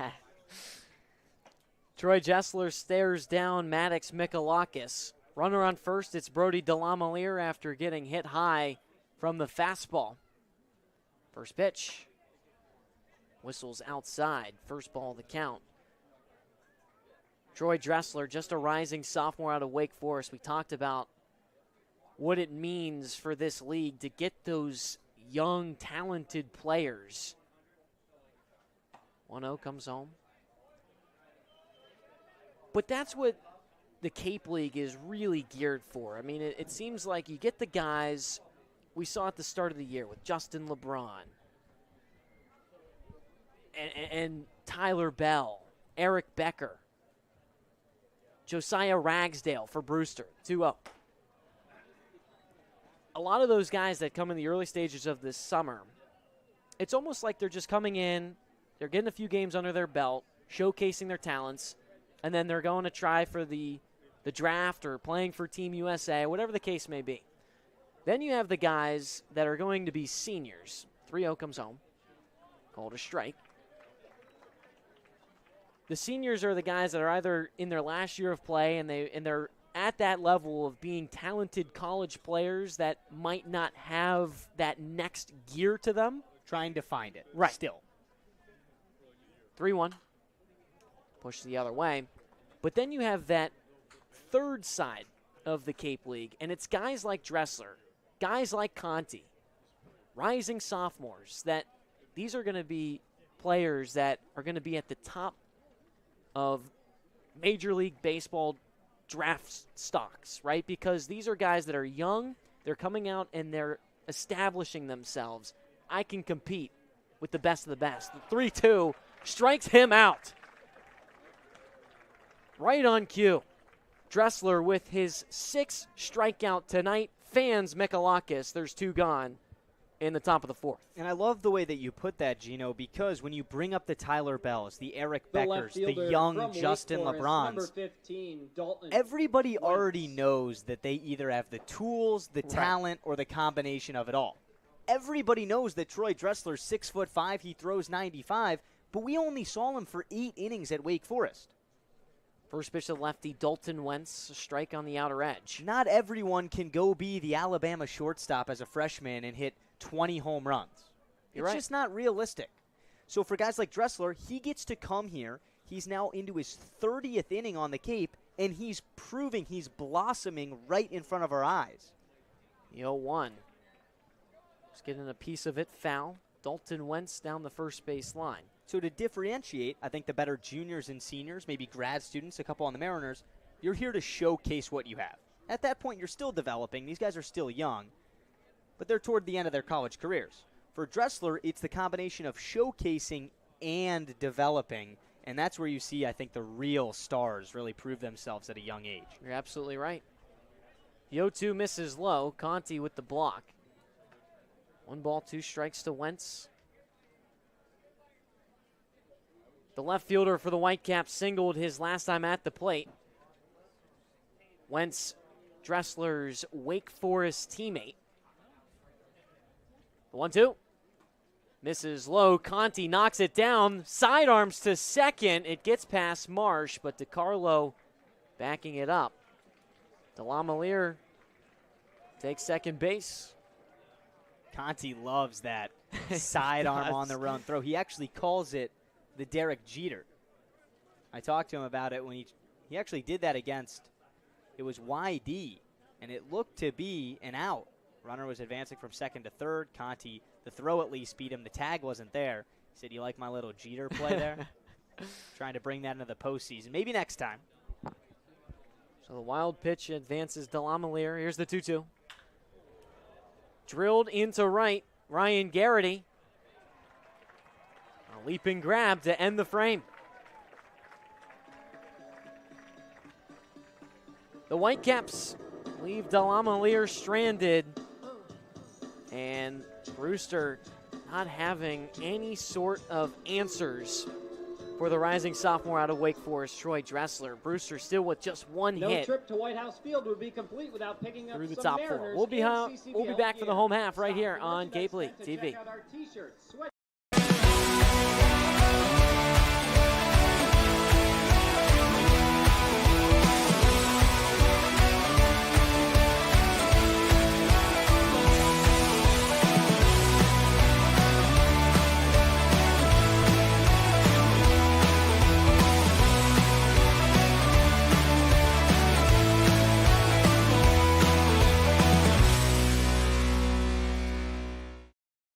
If you can dream it, if you can cruise in it, if you can summer in it, fish from it, or take it for a day at the beach, we can protect it.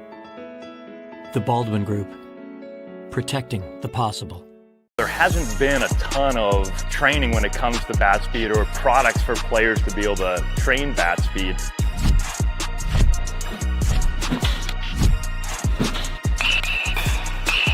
You can improve your bat speed and reach your goals working 10 to 15 minutes a day on this a couple of times a week. That's a no-brainer for every player.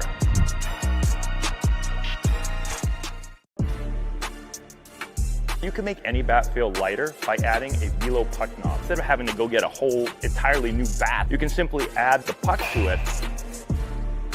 Players can use this with any bat. It's basically going to shift the weight of the bat a little bit more towards the hands. Players are able to hit the ball a lot harder just by simply adding the puck on. Leading off for the Mariners, the second baseman. Welcome back to Harwich on Cape League TV with my partner Luke Brenneman. I'm Gino Antamarino. 9-1-2 due up for the Mariners. It's Sam DiCarlo leading things off. Nico Brini on deck. Tanner Marsh in the hole. The first time those three have faced off against the left-hander Zach Bates. First pitch.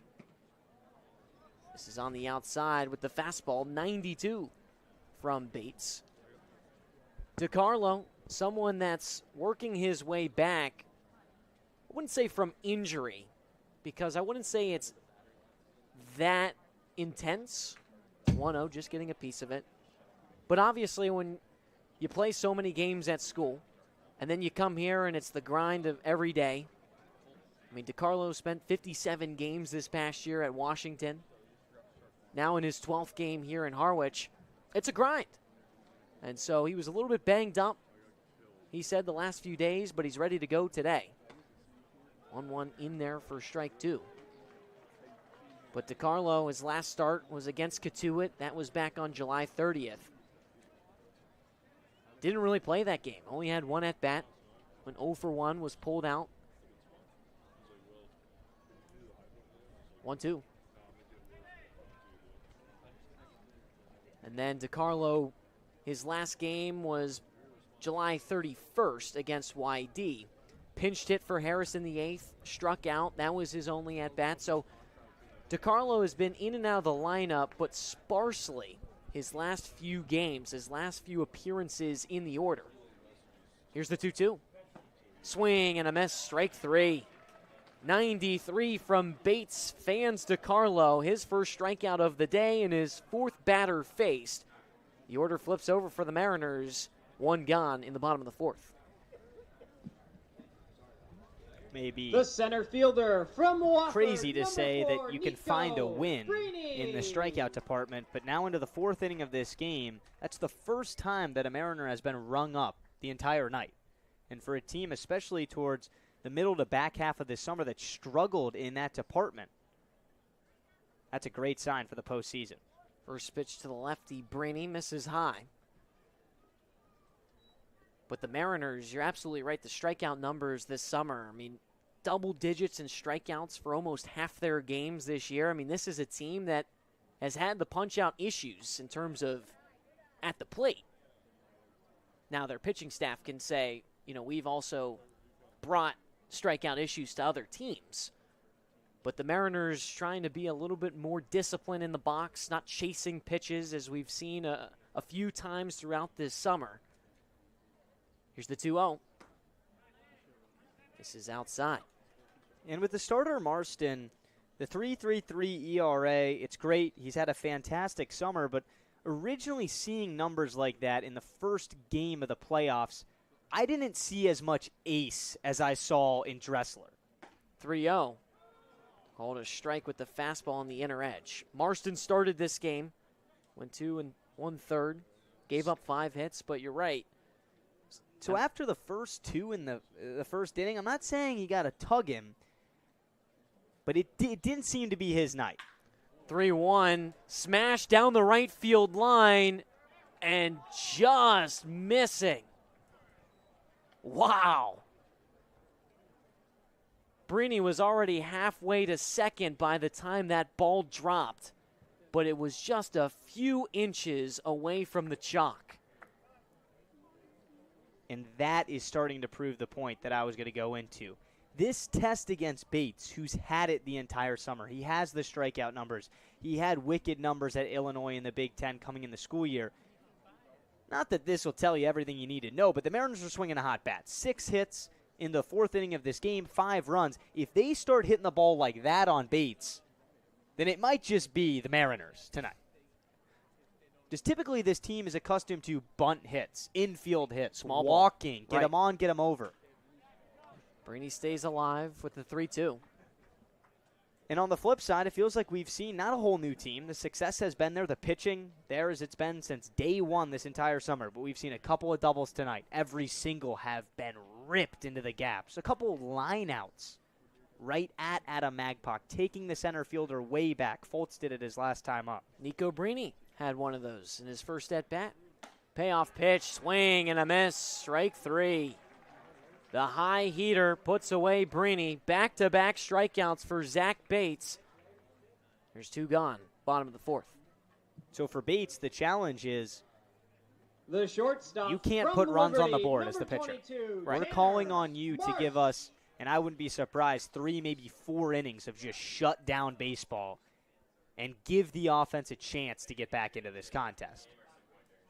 It's almost a waiting game, too, with Dressler. First pitch to the righty, Marsh. This is inside. I mean, Dressler, the starting pitcher for the Mariners today, has given up just 1 hit, and that was to his Wake Forest teammate. The 1-0. But this Whitecaps team, the last couple of times they've gone out against the Mariners, have had an issue with putting bat on ball. And we talked about the new life, the new energy of new guys that have come into this team. 2-0, swing and a miss, that have come into this team for the Mariners. And talk about Pierce Friedman. First game here on the Cape, his first start. A rising senior out of Maine, 6 2/3 of no-hit, no-run baseball against the Whitecaps. 2-1, swing and a miss. That was just 3 nights ago, Gino. A 7-1 final. The Mariners no-hit Brewster into the 9th inning. Carson Tinney hit a home run. It was a 7-1 game. They one-hit Brewster's offense, flooded with all-stars, guys who've been around this entire summer. And tonight, this game is starting to look similar. 2-2, Marsh stays away from a fastball outside. I mean, you just look at the scoring. The Mariners scored 1 in the first. It was 2 tonight, but they scored a set of runs in the second. They scored another 3 in the 7th. Where they started hot, they stayed hot, and the pitching dominant throughout. Payoff pitch, swing and a miss, strike 3. Marsh frustrated as he looks away from the plate, but that man not frustrated at all. Maybe with the score, his team down 5-0, but you can see the smile from Bates, some handshakes all around. He's doing exactly what you said, Luke, and that stopped the bleeding. 1, 2, 3, the Mariners go down off of strikeouts. We'll be back for the 5th right here on Cape League TV. Cape Cod 5 is proud to be the official banking partner of the Cape Cod Baseball League. Cape Cod 5 offers a broad range of financial products and services tailored for every stage in your financial journey. Reach out to us. We're here to help. Here at the Mass State Lottery, we're known for our monster wins. But there's no bigger win than the $1 billion we provide each year to support all 351 cities and towns in Massachusetts. In our game, we know that supporting local businesses and helping communities is how we all win. Because at the lottery, we're all playing for the home team. The Mass State Lottery. Welcome to the state of winning. Get ready for big results with our small machines. With more power, performance, comfort, and savings, they're ready for every job. And we're ready with plenty of inventory, the best support in the business, same-day parts availability, and locations across the Northeast. So you can always be ready to work. Milton Cat, always ready. If you can dream it, if you can cruise in it, if you can summer in it, fish from it, or take it for a day at the beach. Back here in Harwich, playoff baseball is upon us in the Cape Cod Baseball League. We welcome you into Cape League TV. What a scene at White House Field. A packed house and a hot start for the Harwich Mariners. It's 5-0. Time for the 5th inning. The starter, Troy Dressler. How about 4 innings, 6 strikeouts, giving up 1 hit. He's dealing with Carson Curse. First pitch, swinging a foul at the plate. He gets ahead 0-1. This is the type of start from Dressler that we're accustomed to seeing, Gino. It sounds crazy to say, but time in and time out, just about every 6 nights, when Dressler's number has been called, the strikeouts have been there, but the dominant downhill pitching as well. That's fouled away. Guess what? He's ahead again, 0-2. That's the problem for the Whitecaps right now is they're not making contact. They're not putting these balls in play. And we know Dressler, he's got strikeout stuff. He's not picking around the zone. So your chances of drawing walks, not all that good, you can say. Not all in your favor. So if you're the Whitecaps, you're trying to extend these at-bats as long as possible. Dressler now into his 5th inning of work, trying to tire out the rising sophomore. 1-2. That hit him. Breaking ball ran up and in on Carson Curse. Looked like it got him in the forearm. And that's what the Whitecaps are looking for. The second time Dressler has hit a batter. Last one was Delamalier in the last frame. But now this is where the Whitecaps need to take advantage. It doesn't matter how you get on. You just have to make the most of it. Delamalier got on with 1 out in the top of the 4th after getting hit by a pitch. He advanced to second after a wild pitch, but then you have Michalakis striking out and Wentz flying out to end the frame. If you're Brewster, you got no outs. You got a runner aboard. Now's your opportunity to start advancing. Dressler just at 57 pitches.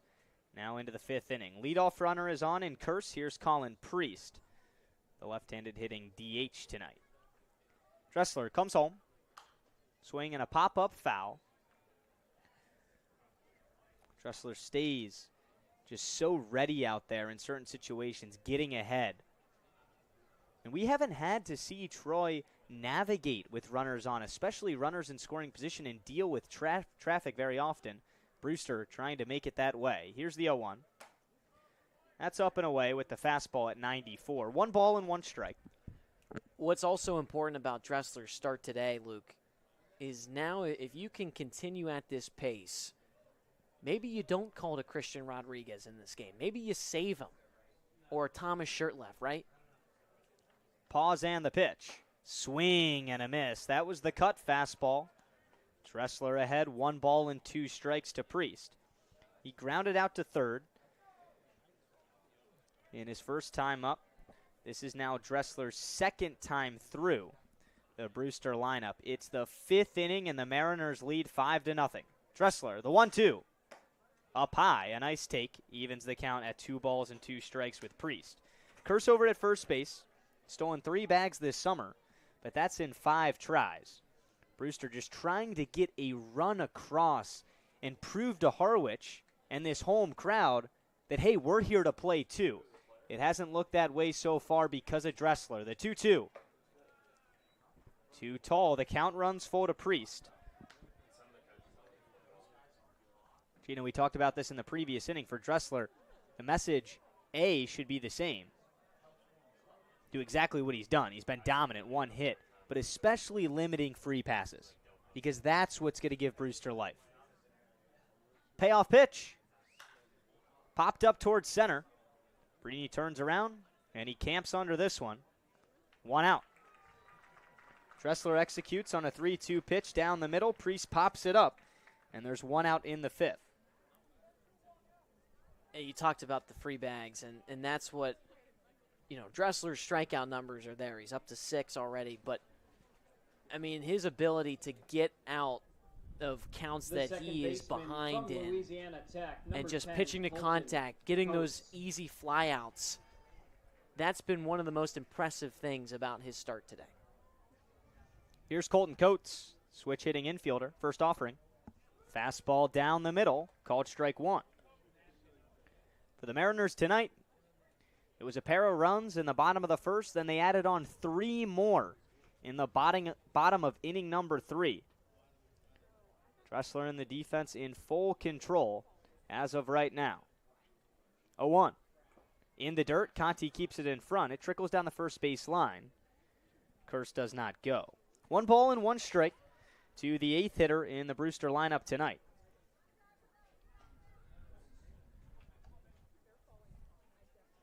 A cool, windy, somewhat dark night already as we're approaching 8 o'clock here in Harwich.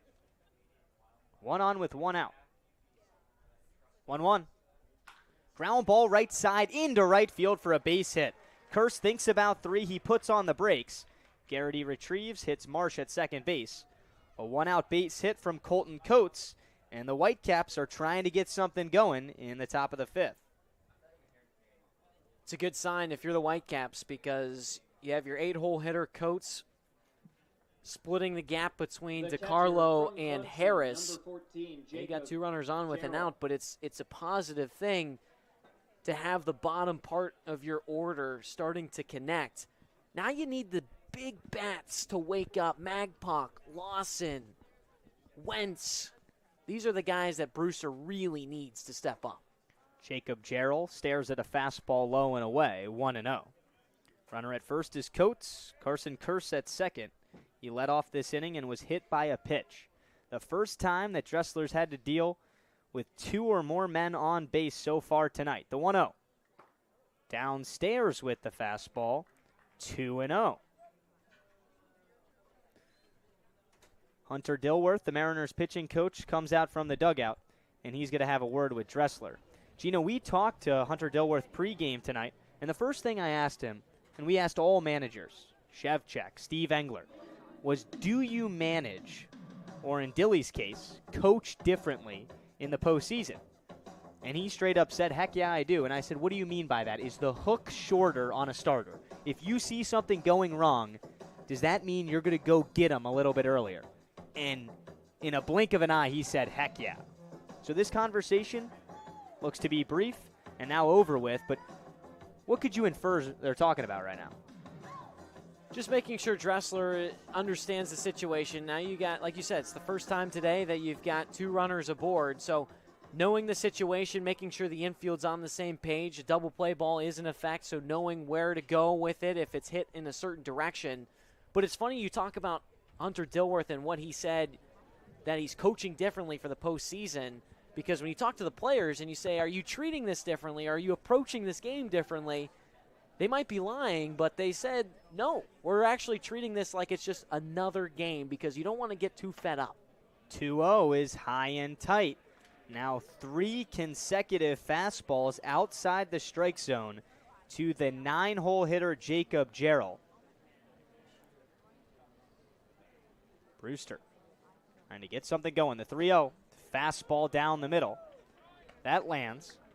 3 balls and 1 strike. Magpok in the top of the Whitecaps lineup looming on deck. Scott Doran in the Mariner bullpen right now. He just started warming up. The 3-1. Chopped at the plate, foul. The count runs full. Dressler trying to get back in this at-bat with Jacob Jarrell. Jarrell hitting just 174 for average. He's yet to hit a home run, only driven in 2 on the summer, the catcher out of Clemson. First and second, 1 out, Harwich up 5-0 in the top of the 5th. The payoff pitch. Sky down the right field line, that exits play. We'll see another full count pitch. This is one of those at-bats in postseason games, Gino, that may be amplified a little bit more. You find a gap here, you walk, you load the bases for the top of the order, and Brewster, they're coming. If Dressler can execute here, it feels like there's a big sigh in the home crowd. Absolutely. Another 3-2. Swinging a ground ball left side into the hole. Marsh loses it, and that's a base hit for Jacob Jarrell. The bases are loaded with 1 out, and the Whitecaps have the top of the order coming up. There's Scott Doran. The Tanner Marsh, I mean, how many times have we said this summer that he just messed up? Not very often. And that time it just looked like just couldn't make a clean play. One of those balls, Gino, that's hitting the hole where it's always 50-50 if they can make that throw in time, even if he makes the backhanded play. Right. No throw on that one. Here's Magpok with the bases juiced. Fastball down and in, 1-0. And now all of a sudden you can hear the Whitecaps dugout. They're into this game now. The whole bench up against the railing of the dugout on the first base side. Dressler looks in, the 1-0. Same spot, same result. In on the shins of Magpok, 2 balls and no strikes. So after a hit-by pitch to start this inning, he falls behind Coates, sacrifices a single. Then Jarrell along at bat, he gets on with an infield hit. The control issues building a little bit right now as the Whitecaps begin to execute offensively. 2-0. Swing and a fly ball down the left field line out of play. Dressler on the board with the first strike of this at-bat. It's 2-1 to Magpie. And if you're Magpie, your goal right here is to just put this ball in the outfield. Magpie runs well, so be wary of that for the double play. 2-1 pitch. Too tall, 3 balls and 1 strike to the Brewster center fielder. There's nowhere to put him. The bases are loaded. Jarrell at first, Coates at second, the lead runner Carson Curse off the third base bag. Dressler moving quick, the 3-1 offering. Fly ball, dying towards left field, coming in quickly is Kunin. That lands in the Harwich bullpen. Now the second consecutive Whitecap to see a full count. We mentioned the Mariners pitching coach Hunter Dilworth in that leash on Dressler. It's been a fantastic start so far. But this at-bat feels like, you give up a hit here, it might be it. We'll see a massive payoff pitch coming up. The 3-2. Ground ball up the middle. Marsh is on it. He taps on the second base bag. The throw to first, not in time. A tough play from Marsh. He gets an out. But Magpie drives in the first tally for the Brewster Whitecaps. It's a 5-1 game in the 5th. Mark that a fielder's choice RBI for Adam Magpie. From Florida, number 19. And if you're Brendan Harwich, Lawson. with a 5-0 lead going into that at-bat, you will trade a run for an out. You're right. And if you're the Whitecaps, you'll take that too, because you still have the runners on the corners, and you got one. It's still a 4-run deficit, but you need that first one. Brendan Lawson, runner from first goes. Curveball drips in there, called strike 1. Magpie takes his 27th bag of the summer. What a player he has been for the Whitecaps. Second and third, it's been the RBI king for the Whitecaps this summer, Brendan Lawson. He's up, the 0-1. Ground ball to second. DeCarlo charges, flips underhand to first, and Dressler gets out of the inning. With the bases loaded and just 1 out, Troy Dressler stays in attack mode. He strands 2, and the Mariners still hold a 5-1 lead. We head to the Harwich 5th on Cape League TV. Here at the Mass State Lottery, we're known for our monster wins. But there's no bigger win than the $1 billion we provide each year to support all 351 cities and towns in Massachusetts. In our game, we know that supporting local businesses and helping communities is how we all win. Because at the lottery, we're all playing for the home team. The Mass State Lottery. Welcome to the state of winning. If you need to dig, lift, move, grade, clear, or cut, pump, weld, clean, light, and just about anything else, dial up the rental source for the newest and the most reliable equipment in New England. Staffed with equipment and construction experts, Milton Rents, your local source. There hasn't been a ton of training when it comes to bat speed or products for players to be able to train bat speed.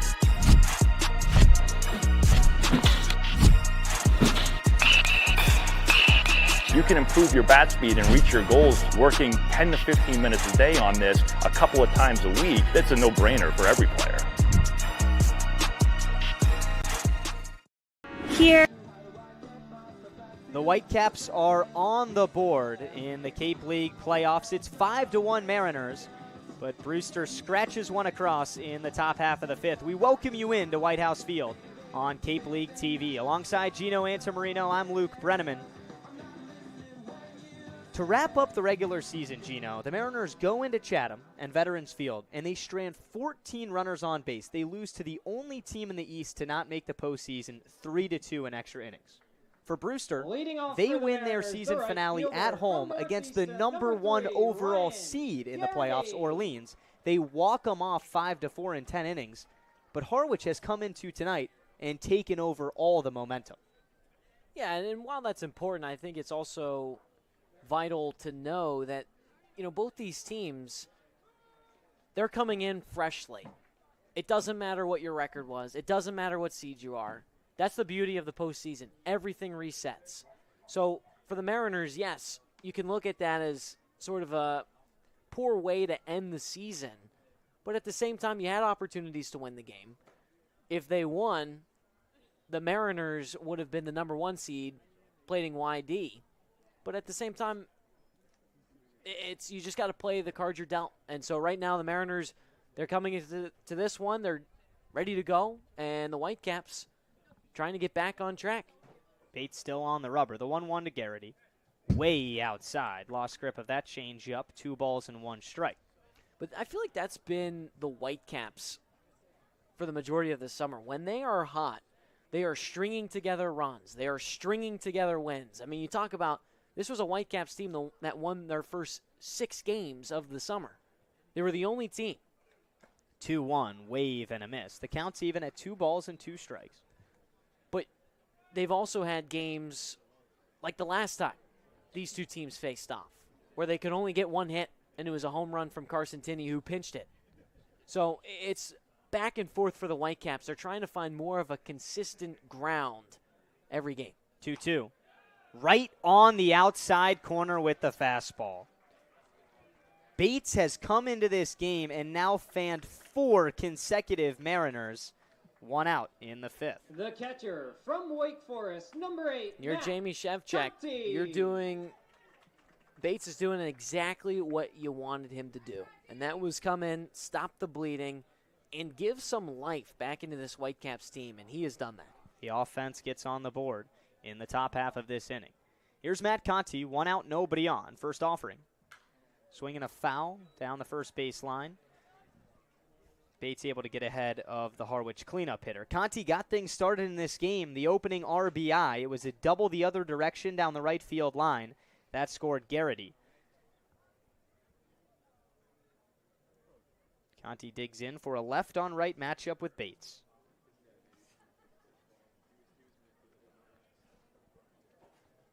Bates gets set and comes home, the 0-1. That one's fouled off in the same direction as the first. Quickly 0-2 to the Harwich catcher.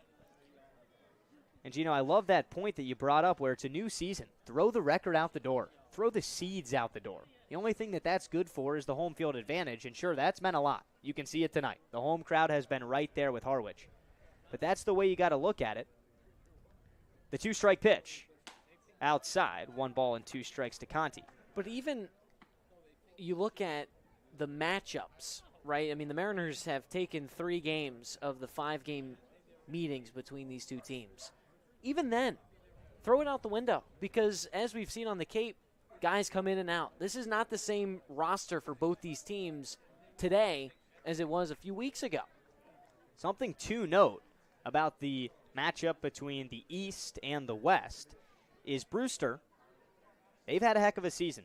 5 games over 500, 22-17, but they've struggled quite a bit against the East.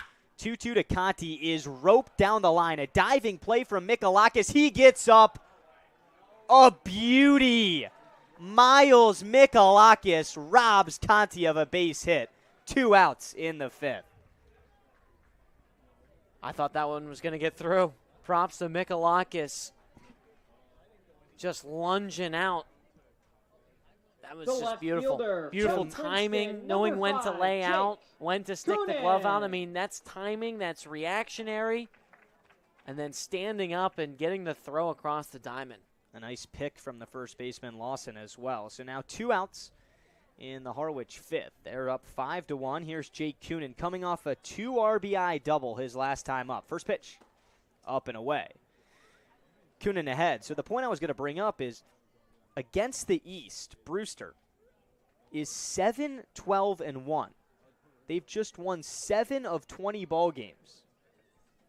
They beat up on the West, 15-5. That's domination. 1-0.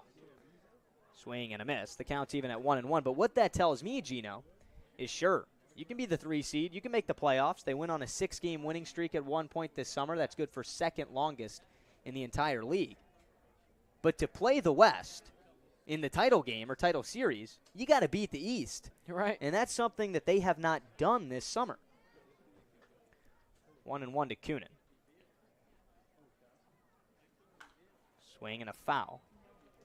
To put it in perspective, the Mariners 9-8-3 against East teams. So, I mean, granted, you got to take with it that the East was just so much more loaded, stacked than the West. And there were some teams in the West, obviously, that had a lot of talent, good records, but the East just so dominant. 1-2. Breaking ball just misses off the outer part of the strike zone. 2 balls and 2 strikes. Harwich up 5-1 in the home 5th of the opening game of the East Divisional Series against Brewster. A best-of-3 series. The 2-2 popped him up. This one straight back. The catcher, Gerald, doesn't know where it is. It exits play regardless. I think Gerald may be happy about that one. Shakes his head, says, my bad. Kunin will survive to see another 2-2. Can take a look at some scores around the Cape. The opening day of the postseason. We start the other game in the East. YD, the 4th seed ahead of Orleans, 4-1. It's in the bottom of the 6th. The Red Sox have come to play. In the West, Katuitt leads Wareham, the lower seed. The 2-2. High fly towards left field. Coming in is Dalton Wentz. He stops and makes the catch. For the 2nd consecutive frame, Zach Bates comes in and puts the Harwich Mariners down in order. He's done his job. It's up to the Whitecaps offense to try and continue to claw back into this deficit. 5-1 Harwich. We head to inning number 6 on Cape League TV. When you need to dig, lift, move, cut, or just about anything else, then dial up the rental source staffed with equipment and construction experts. They'll help you get the right machine for the job and make sure it's delivered when and where you need it. With locations across New England and the newest and most reliable inventory, Milton Rents is your local source. You can make any bat feel lighter by adding a velo puck knob. Instead of having to go get a whole entirely new bat, you can simply add the puck to it. Players can use this with any bat. It's basically going to shift the weight of the bat a little bit more towards the hands. Players are able to hit the ball a lot harder just by simply adding the puck on.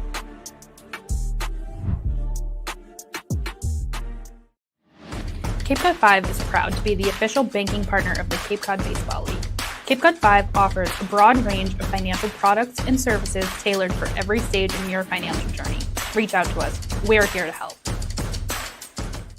If you can dream it, if you can cruise in it, if you can summer in it, fish from it, or take it for a day at the beach, we can protect it.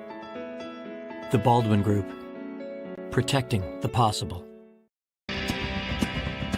When you need to dig, lift, move, cut, or just about anything else, then dial up the rental source staffed with equipment and construction experts. They'll help you get the right machine for the job and make sure it's delivered when and where you need it. With locations across New England and the newest and most reliable inventory. Welcome back to Harwich. The first call to the bullpen for the Mariners comes in inning number 6. It's the right-hander out of Coastal Carolina, Scott Doran. Doran having a fantastic summer. 5 innings, 14 1/3 pitched, a 2.51 ERA. He's dealing with 3, 4, and 5 in the Whitecaps order. Brewster scratched across a run in the top of the 5th, trying to cut into once a 5-run deficit. Still plenty of work to do. Delamelier chops one down the third baseline. Coming in is Foltz. He fields, throws over to first. On time, on target. 1 up, 1 down on just one Scott Doran pitch.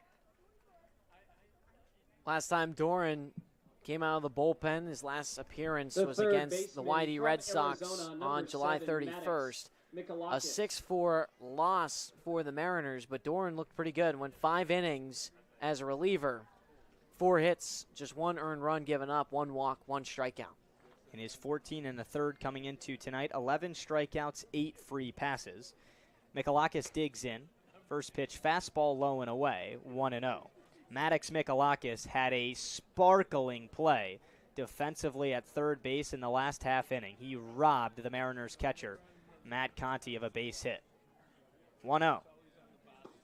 Curveball right down the middle, 1-1.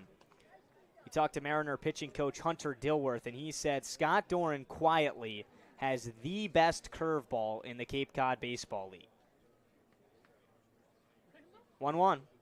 Curveball again, chopped foul. Doran ahead 1-2 strikes to Mikalakis.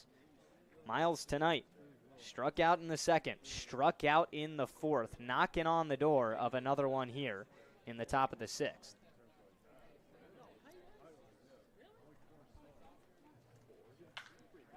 Popped him up.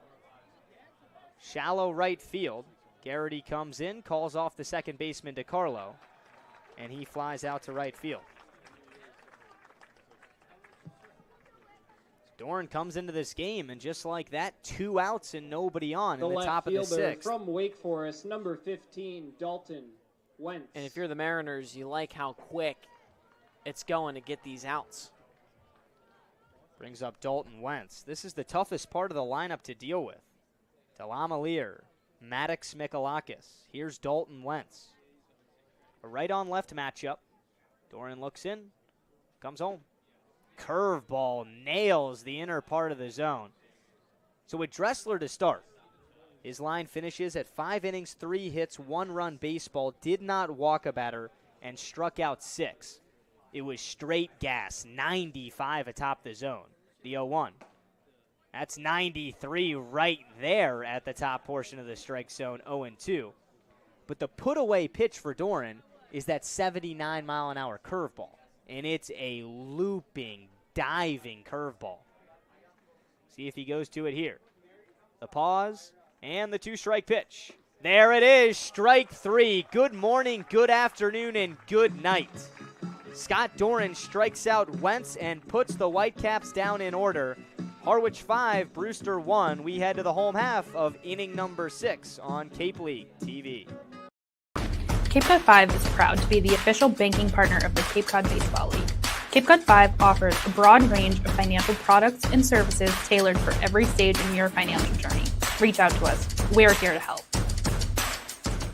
At Cape Cod Healthcare, we're committed to excellence and compassion in everything we do, like helping people maintain their active lifestyles. Our innovative orthopedic program combines advanced techniques and leading-edge technology with highly specialized teams, including our nationally recognized Center of Excellence for Joint Replacement. Our focus is getting you back to doing the things you love, in the place you love. The Center of Excellence and the quality of care that we can deliver makes all the difference to the patients. They understand that they can get the best care right here on Cape Cod. Here at the Mass State Lottery, we know there's no bigger win than the $1 billion we provide each year to support all 351 cities and towns in Massachusetts. Now that's how we all win. The Mass State Lottery. Welcome to the state of winning. Here at the Mass State Lottery, we're known for our monster wins. But there's no bigger win than the $1 billion we provide each year to support all 351 cities and towns in Massachusetts. In our game, we know that supporting local businesses and helping communities is how we all win. Because at the lottery, we're all playing for the home team. The Mass State Lottery. Welcome to the state of winning. Cape Cod 5 is proud to be the official banking partner of the Cape Cod Baseball League.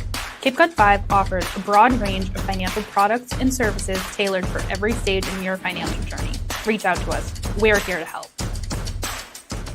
At Cape Cod Healthcare, we're committed to excellence and compassion in everything we do, like helping people maintain their active lifestyles. Our innovative orthopedic program combines advanced techniques and leading-edge technology with highly special. Leading off for the First round of the postseason in the Cape Cod Baseball League is here, and it's been all Harwich in the East Divisional Series Game 1. The Mariners are up 5-1 over the Brewster Whitecaps. Alongside Gino Antamarino, I'm Luke Brenneman. New arm, the third of the night for Brewster, is Jack Deteen. He comes home, swing and a miss. Patrick Foltz behind, 0-1.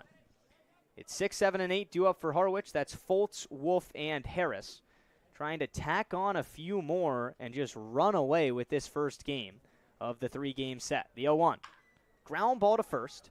First baseman Lawson waits on it, caught it by his head, and then flips to the covering pitcher, Deteen. 1 out. To be on the corners, I mean, you've got to be ready to go. And nice job from Lawson there at the last second. That ball took a little bit of a strange hop, as you can see it here. Just Kyle Wolf. Ricocheted almost at his face. We're recording the out. That's what it's about, right, man? Maintaining that composure after almost getting drilled, somehow pulling it out and getting the out. So there's 1 out. That brings up Kyle Wolf. 1 for 2 tonight with an RBI. Kyle Wolf, a 2-out RBI machine. Add another one to his tally with his hit in the 3rd. Pitch clock violation. It's now 1-0, so the violation is on the reliever, Deteen. Zach Bates came into this game as the first man out of the bullpen for Brewster, and he did his job. 2 2/3, 1 hit, no run baseball. Struck out 4 Mariners and did not walk a batter. Deteen set the 1-0. Chopped at the plate, foul. The count's now even at 1 ball and 1 strike. These game 3s, or the best of 3 series, Gino, should I say, the first game, I'm not going to say is everything, but we talked to Brewster manager Jamie Shevchik, and the first game can go a long way. The 1-1 skips in the dirt. He said because this entire summer, once you reach the halfway mark and what he called the honeymoon phase of playing in the Cape, being in the Cape, getting the gear, posting that you're in the Cape while wearing the Cape gear is over, it becomes a grind. The dog days of summer. Wolf ready for the 2-1. Curveball down the middle, 2-2. And he said all you're thinking of from there on out is home, the beach, your girlfriend, school coming up, getting in shape for school. And if you lose tonight, you're that much closer to home, and you're thinking about it more. The 2-2's low. Count runs full to Kyle Wolf. So he said you win tonight, and you get into the playoffs. You've made it this far, and all the guys are like, screw it. We're at this point. We might as well go win the whole thing and be here for another couple weeks. But if you lose the first game of a best of 3, he said your team's in trouble.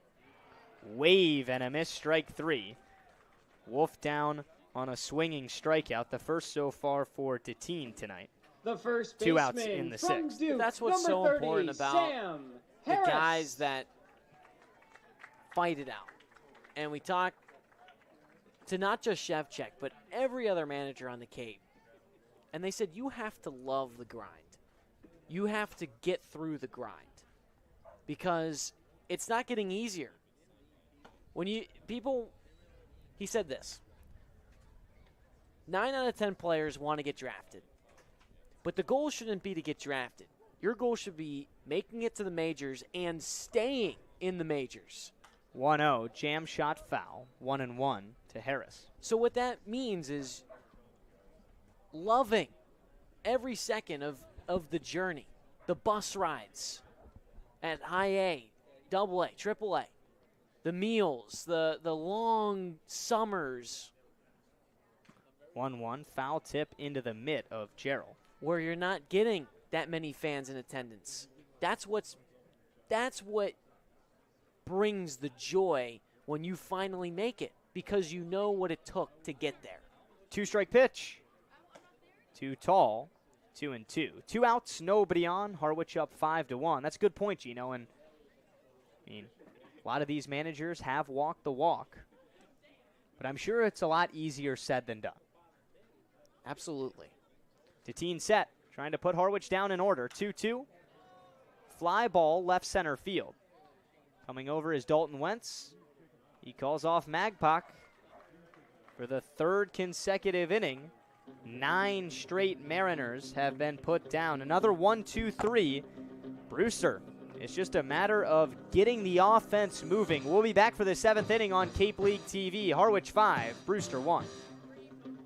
Offering 0% for 60 months on CAT's new lineup of compact track loaders. That's 0% for machines that have been redesigned from the ground up. 0% for new features and big comfort. Nice cab, heated seat, great machine. 0% for more power and performance. Picked up a big 4,000-pound block like it was nothing. 0% for work tools too. But there's a 0% chance this offer will last. So contact Milton Cat before there's 0 time left. There's a 0 chance that you'll want to miss our 0% for 72 months offer. For a limited time, CAT is offering 0% on the purchase of many new small excavators. That's 0% for better performance, 0% for next generation features. Great machine. It's quite impressive. 0% for work tools too. But there's a 0% chance this offer will last. So contact Milton Cat before there's 0 time left. One source has it all. The pros' go-to rental choice for the newest and most reliable equipment for any job. One source that has a team you can rely on, the people and a name you trust with the tools you need. One source with a location near you and wherever the work takes you. Milton Rents, the right equipment when and where you need it. Offering. We welcome you back to White House Field. Time now for the 7th here from Harwich. Alongside Luke Brenneman, I'm Gino Antamarino. 6-7-8 due up for the Whitecaps. It's Carson Kirsch, the shortstop, leading things off from the right side. Scott Doran kicks and fires. Curveball at 78. It's the lower part of the zone for strike one. All right, Luke. Well, after a little bit of a shaky start for the Brewster Whitecaps, you give up 5 in the first 3 innings. But now 10 straight Mariner bats have been retired. It's a 4-run deficit. The game's not over. But how can the Whitecaps rally and use that to say, we're still in this ball game, we just need to come back? Well, this is a team that can hit, Gino, and they've done it all summer. The 0-2, low and away. They've scored the 3rd most runs in the league. They have the 2nd most home runs with 26. They don't walk very much. They've been passive tonight. They've been waiting. They've been letting the Mariners pitchers get in positive counts. 1-2, whistles low and away, 91 from Doran that time. So although when you are down by a deficit, base runners are everything. You got to give yourself the opportunity to get on and then eventually score. But for Brewster to rally, they need to do it the way they've done it all summer, and that's consecutive hits. 2-2, ground ball left side of the infield. Tanner Marsh scoops, fires to first in time.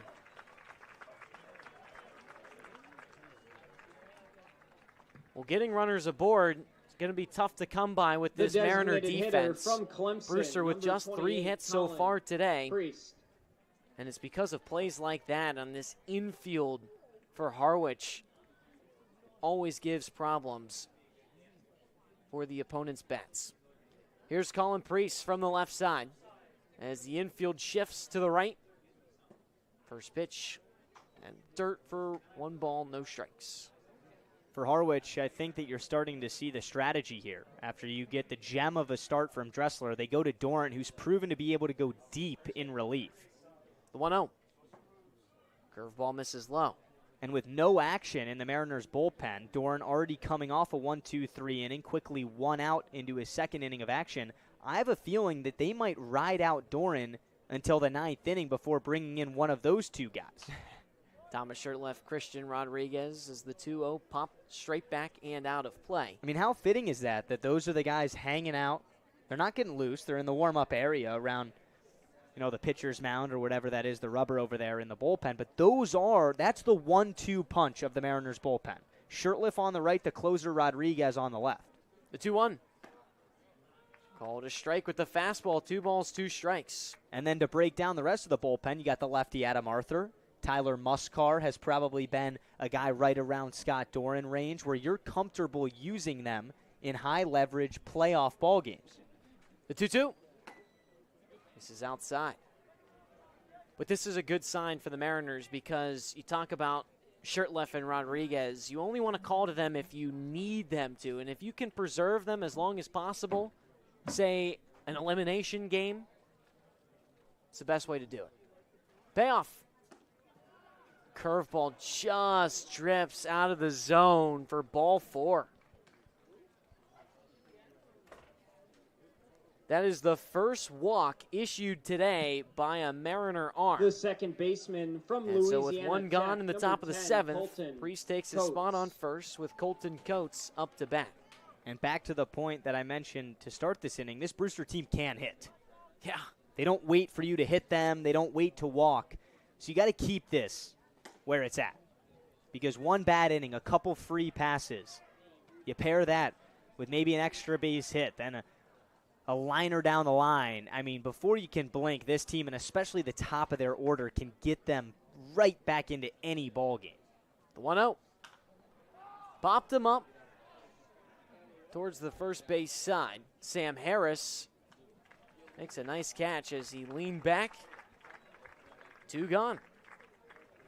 That's it right there. You lose a batter on a borderline pitch, everybody's going to walk someone. The catcher I thought it was a really Clemson, solid number payoff 14, pitch that he threw to Jacob Priest that just Gerald. missed a little bit up with his curveball. Doran didn't worry about it. He didn't let a runner on affect him, went right back after the bottom of this Whitecaps order, and that's where they're vulnerable.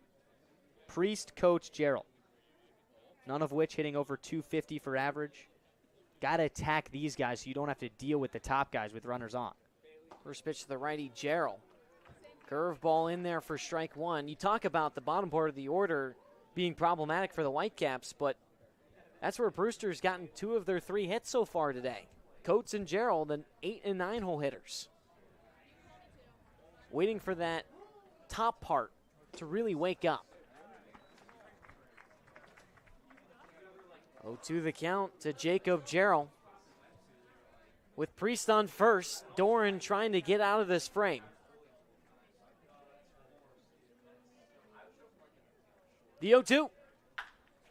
Hard liner to short off the first hop. Marsh collects and underhands to Sam DiCarlo, who touches second for the out. Time for our 7th inning stretch. So the Mariner pitching staff proving time and time again why they are so difficult to go up against.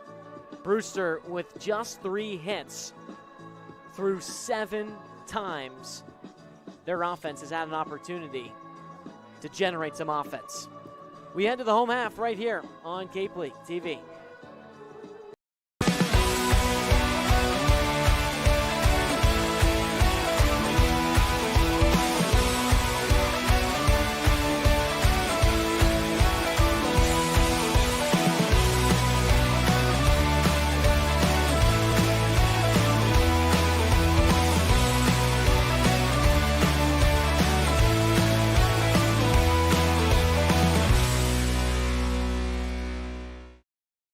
If you can dream it, if you can cruise in it, if you can summer in it, fish from it, or take it for a day at the beach, we can protect it. The Baldwin Group, protecting the possible. There hasn't been a ton of training when it comes to bat speed or products for players to be able to train bat speed.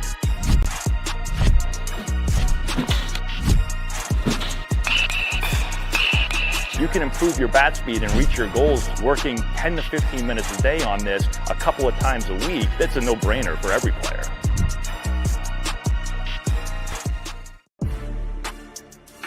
You can make any bat feel lighter by adding a velo puck knob. Instead of having to go get a whole entirely new bat, you can simply add the puck to it. Players can use this with any bat. It's basically going to shift the weight of the bat a little bit more towards the hands. Players are able to hit the ball a lot harder just by simply adding. Bottom of the 7th here on Cape League TV. We welcome you back. With Luke Brenneman, I'm Gino Antamarino. Jack Deteen on the mound for the Whitecaps in his 2nd inning of work. 1-2-3, the Mariners went their last time at the plate. That was through hitters 6 through 8. Leading off for the Mariners, the second baseman. Mariners trying to get some life back in this 14, offense. Sam 9-1-2 due up for the DiCarlo. Mariners here in the 7th, with Sam DiCarlo leading things off. Harwich up 5-1 over Brewster in the first game of the 2025 Cape League playoffs. First pitch to DeCarlo is flared the other way, foul. Deteen, a freshman from Xavier, stands on the mound at 6'2", 190 pounds, making just his 5th appearance this summer. The 0-1. It's the upper edge for strike 2. DeCarlo nods his head as he looks back at the home plate umpire, Marvick Gomez. The 2-strike pitch. Ground ball up the middle. Carson Kearse records the ground out. 1 gone in the bottom of the 7th. And if you're the Mariners, Luke, the offense has sort of come to a standstill. The First 5 runs Wofford, of the game, 4, all belonging to the Mariners. Brini. But they scored those in innings 1 and 3. But since then, it's been almost like clockwork. The Brewster defense has moved through this Harwich lineup. And to be frank, Gino, that's okay. This time of the year, you're not trying to change your identity. First pitch to the lefty, Brini, spiked at the plate, foul. I think even on the Mariner outs tonight, there's been a lot of loud contact. It's the postseason, and Harwich this entire summer has had a record 7 games better than 500 from their pitching. Well, the pitching has been fantastic tonight, and 5 runs in the bottom of the 7th, that works too. 0-1, zips inside, high and tight on Brini. 1 ball, 1 strike. So sure, would you rather have, instead of 3 in 1 inning, 1-1-1 spaced out for the sake of momentum or everyone contributing? At this point, you only care about the win-loss. The 1-1. But for the Whitecaps, it is a positive sign because you stop the bleeding. But on the other side, the offense has yet to really wake up. 2-1, roped down the right field line, fair ball. Brody Delamalier all the way into the Whitecaps bullpen as Brini into second standing. A double for Nico Brini, his first time reaching in today's game. With 1 out, a runner in scoring position for the Mariners. Liberty, number 22, and here comes Tanner Marsh. Brini with his 10th extra base hit this summer, his 7th double. That's why he's at the top of this order, Luke. That's a guy that may not stick out. You may not see Nico Brini being the face of this Mariner team, but when you play against a Nico Brini, you remember him. First pitch to the righty, Marsh. Off the plate for ball 1. That was the first hit by a Mariner since the 3rd inning. So right on cue with us talking about the offense slowing down, Nico Brini said, wait, we're not going anywhere. 1-0 to Marsh.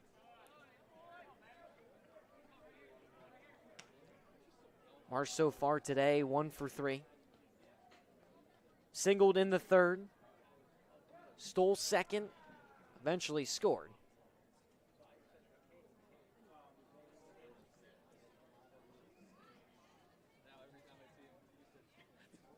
The 2-0. Hits the outer edge for strike 1. Brini, 2nd on the team in stolen bases. He's got 12 of them this summer. Deteen looks back at Brini. He's aware of the speed. Now comes home. Called strike 2 with the fastball on the outer half. Talked about the offense at the start of this inning, Gino. If you can scratch another one off here, it just kind of steps on Brewster a little bit more.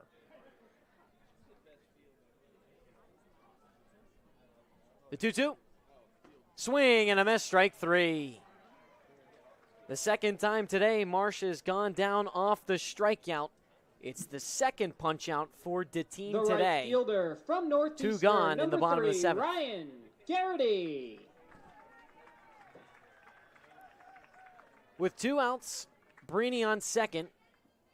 Mariners up 5-1 in the bottom of the 7th. Ryan Garrity steps up to the plate. A single, a walk, 2 runs and a stolen base to his name today.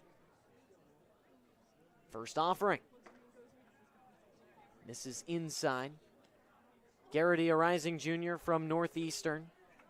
The Franklin, Mass kid. Grew up dreaming about coming and playing here on Cape Cod.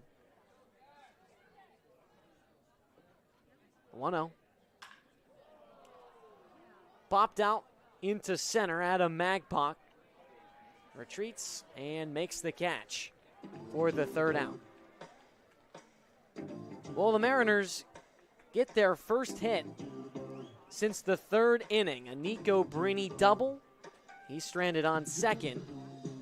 But the Mariners still in the driver's seat, up 5-1. We head to the 8th right here on Cape League TV. Cape Cod 5 is proud to be the official banking partner of the Cape Cod Baseball League. Cape Cod 5 offers a broad range of financial products and services tailored for every stage in your financial journey. Reach out to us. We're here to help. Here at the Mass State Lottery, we're known for our monster wins.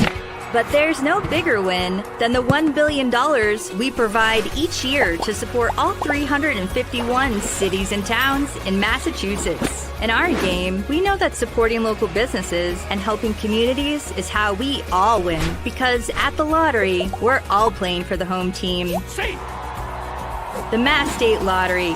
Welcome to the state of winning.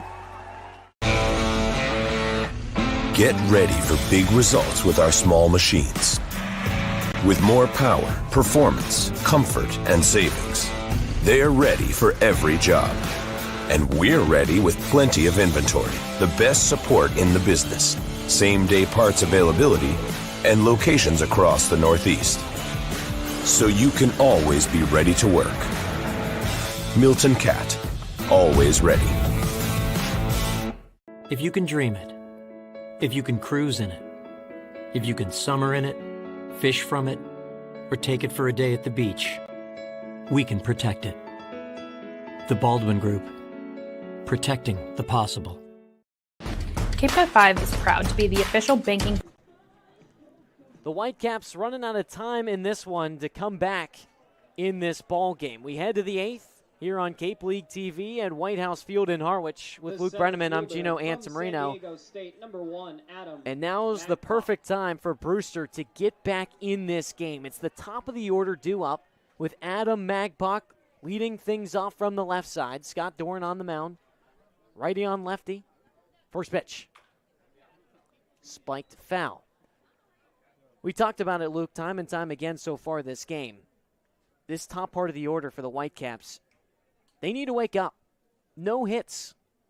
The first 4 batters in this Brewster order. The 0-1.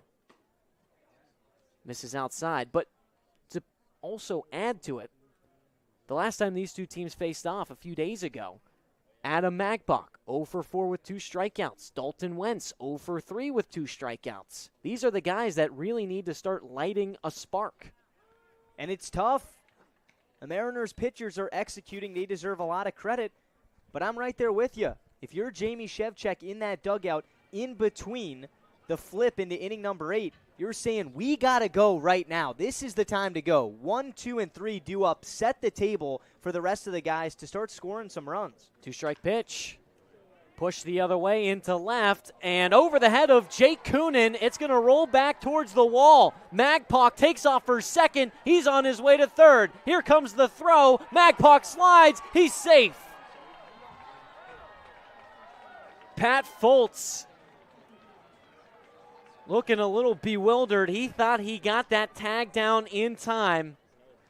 But Magpok showing off the speed, from Florida, number 19, turning a double for most into a triple to start the 8th. That ball carried a little bit more than Coonan thought it would. He faced it straight up, made an unbelievable throw to make it a close play at third.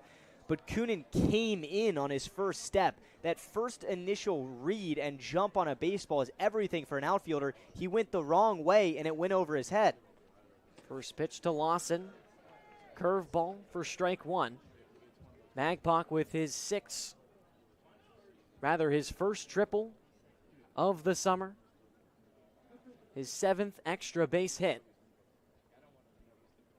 The 0-1. Misses low. So right on cue, we talked about the Whitecaps, their all-stars having to generate some offense, bring some life back in this Whitecaps team. Adam Magpok says, I'll do it. The 1-1.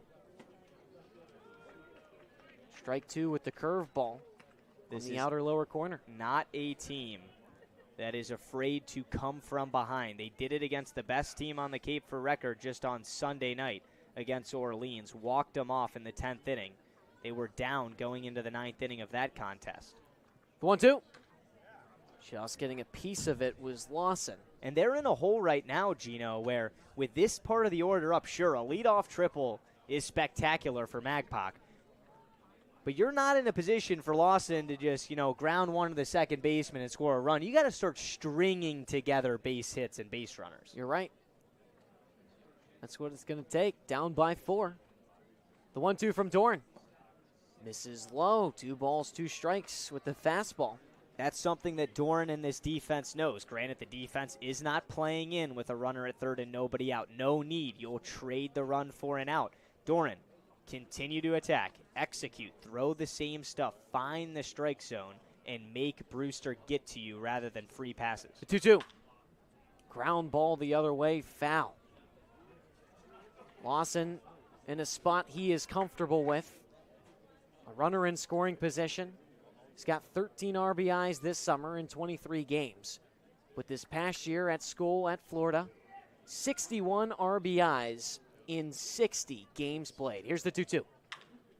Ground ball left side of the infield, gets past Foltz. Marsh hauls it in the outfield grass, but that's going to bring home Magpok from third. An RBI single from Brendan Lawson.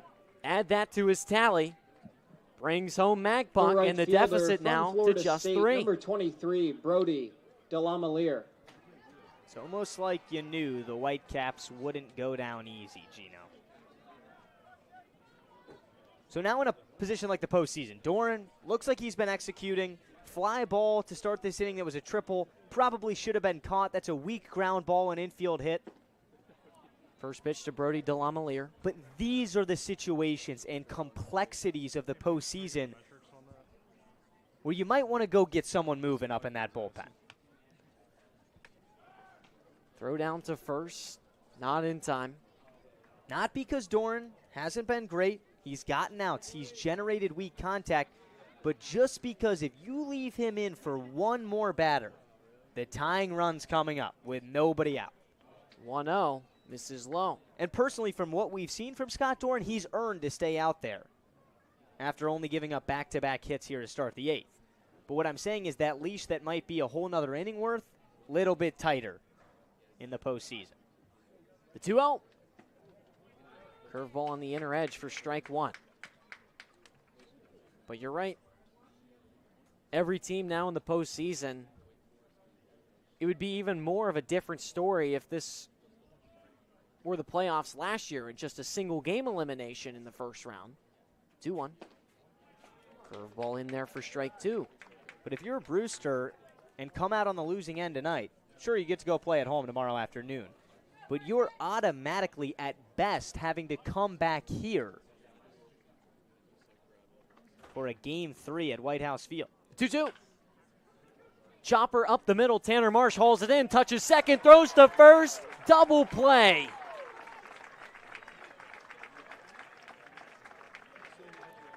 T. Smooth doing it himself.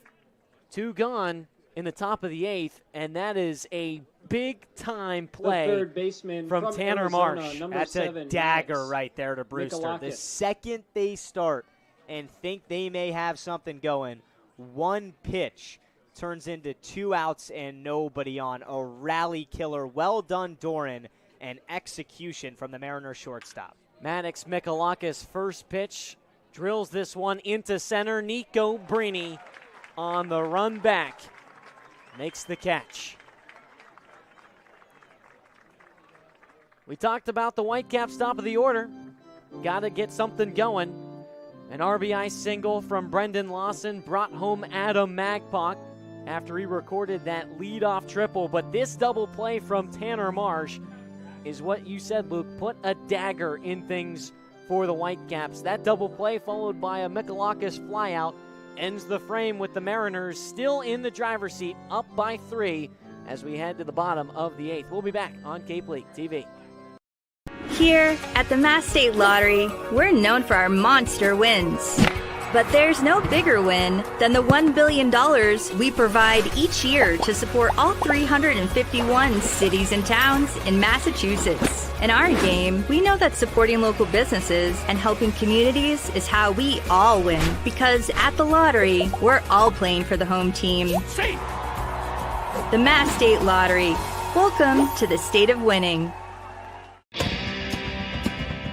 If you need to dig, lift, move, grade, clear, or cut, pump, weld, clean, light, and just about anything else, dial up the rental source for the newest and the most reliable equipment in New England. Staffed with equipment and construction experts, Milton Rents, your local source. There hasn't been a ton of training when it comes to bat speed or products for players to be able to train bat speed.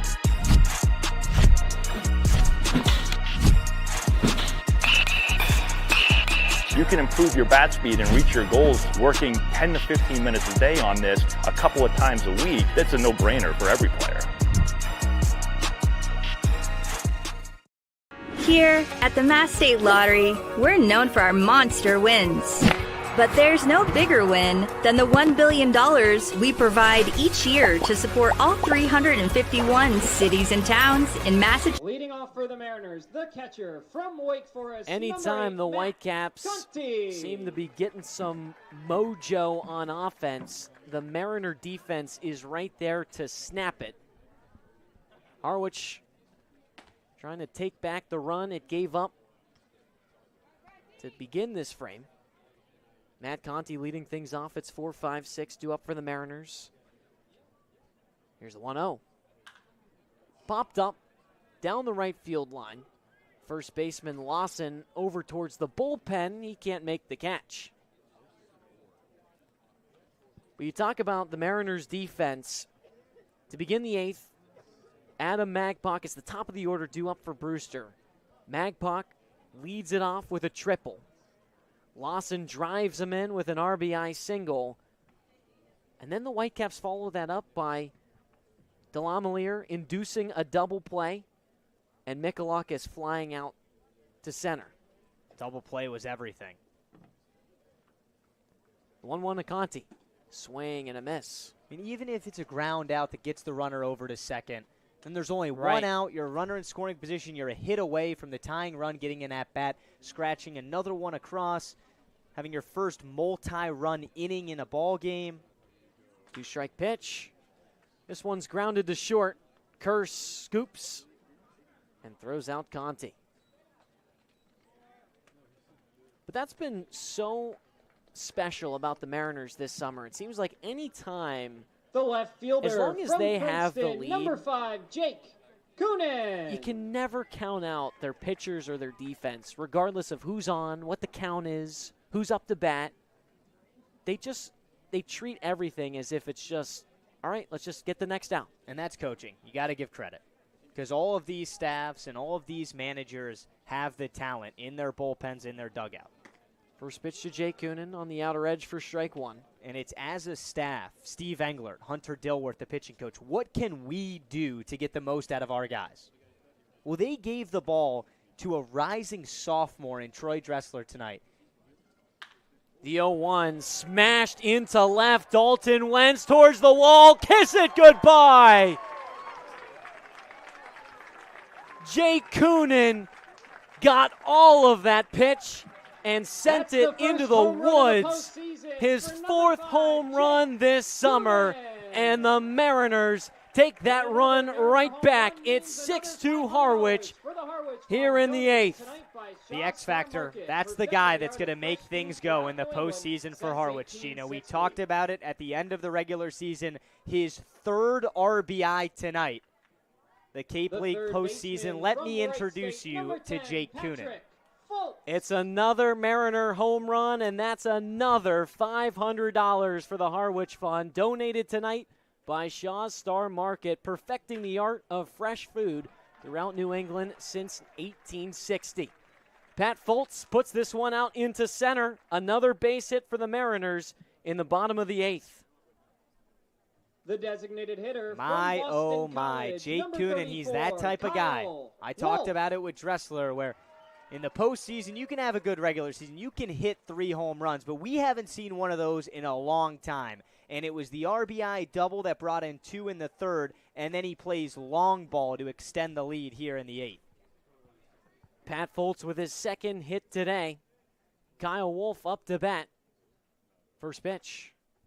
Zips high and away with the fastball from Deteen. 1 gone in the bottom of the 8th.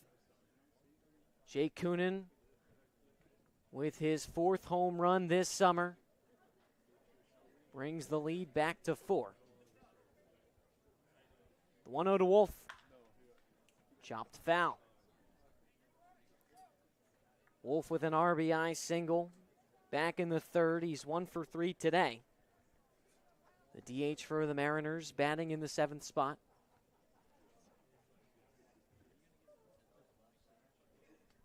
We talked about Harwich coming out to a great start. Scored 5 in the first 3. Then the offense, as Fultz takes off for second, the 1-1. Not there. The throw down to second, also not there. Pat Fultz takes second, his 2nd stolen bag this summer. Another runner in scoring position for the Mariners. But going back to what I was saying, Luke, and this is so important for the postseason, you have a good start offensively. Then you can trust your defense and your pitching to just hold off. And now in the later stages of this game, the Mariners, they get those runs right back. Tonight has been what we've seen from Harwich when they've been on throughout parts of the summer. They make it look easy almost. The starter just goes out there and does what we're accustomed to seeing. The offense strikes first. You're playing with a lead. You're playing relaxed. The 3-1 to Wolf. Swing and a miss, strike 2. Harwich has been in trouble, and you look back to the Chatham game on Sunday night when it's neck and neck. You're down a run, then you're up a run, then it's tied, and it feels like a runner at third in a one-out situation is do or die to bring that run in. Getting set for the payoff to Wolf. Here it comes. This is low for ball 4. Runners on first and second with just 1 out here in the bottom of the 8th. That Kunin home run, exit velocity of 96 miles per hour, 363 feet as we take another look at it. Let's talk about Jake Kunin. Him and Nico Brainy, 2 guys at the start of the year, had good starts. Middle parts of the summer, struggled a little bit. Didn't even play every day. Both hitters with their averages below 200. And now that we get into this latter stages of the summer, into the postseason, as Brian Del Rosso, the pitching coach, comes out to the mound, these are 2 guys that have been so instrumental in the Mariners' success. And we knew that they would be, but more importantly, have to be. The bottom to middle sections of this lineup.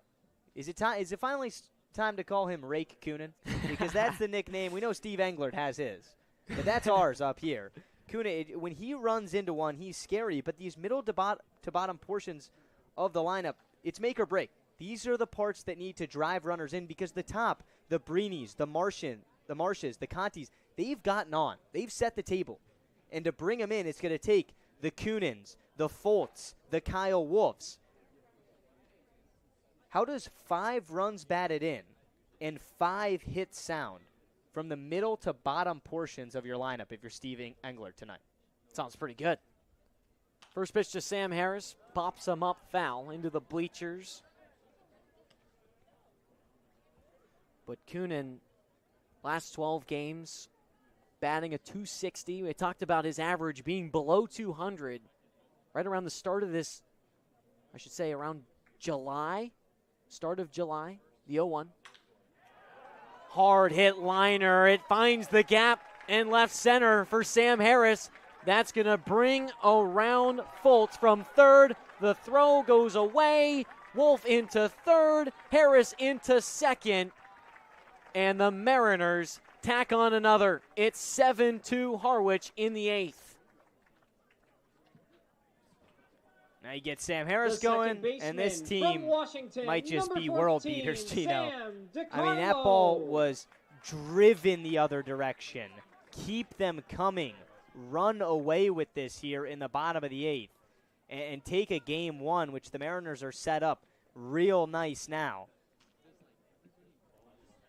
So chalk that up as an RBI single for Harris, followed by an E8 to the center fielder Magpok. 2 in scoring position with just 1 out. Here's Sam DiCarlo. The infield comes in for Brewster. DiCarlo pushes this one up the middle into the outfield. Here comes Wolf in from third. Harris, he comes home. And the Mariners crush open the floodgates here in the later stages of this ball game.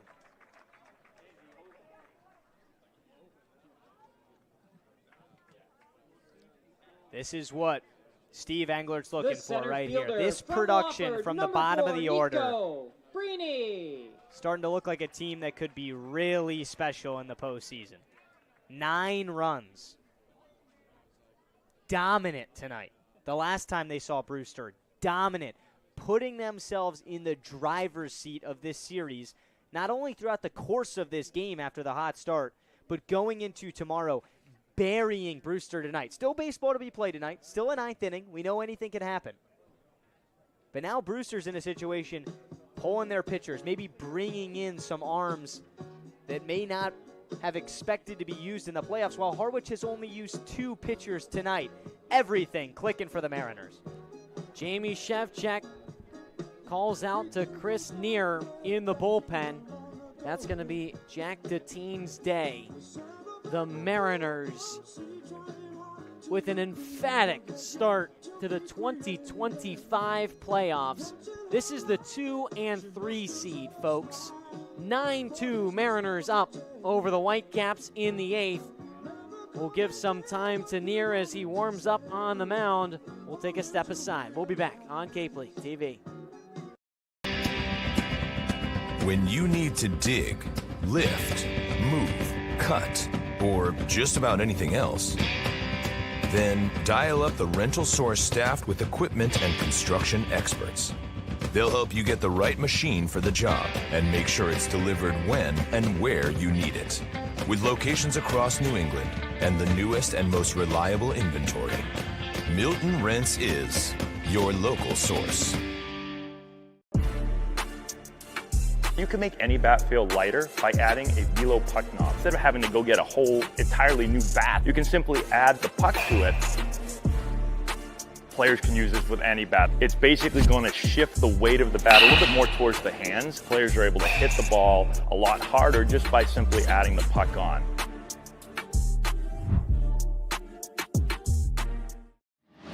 Cape Cod 5 is proud to be the official banking partner of the Cape Cod Baseball League. Cape Cod 5 offers a broad range of financial products and services tailored for every stage in your financial journey. Reach out to us. We're here to help. If you can dream it, if you can cruise in it, if you can summer in it, fish from it, or take it for a day at the beach, we can protect it. The Baldwin Group. Protecting the possible. When you need to dig, lift, move, cut. From Wofford, number 4, Nico Brini. Look out. The Harwich Mariners scoring 4 in the 8th. Now up 9-2 over the Brewster Whitecaps. But Nico Brini wants to say there's more to that. With DiCarlo on first after a 2 RBI single. First pitch to Brini, fouled off. The Whitecaps go to Chris Neer, who relieves Jack Deteen. Neer, a sophomore from Florida State, 5'11", 182 on the rubber. His 8th appearance this summer. 0-1, misses low. The Whitecaps up to their 4th arm today. The Mariners have gone through just 2.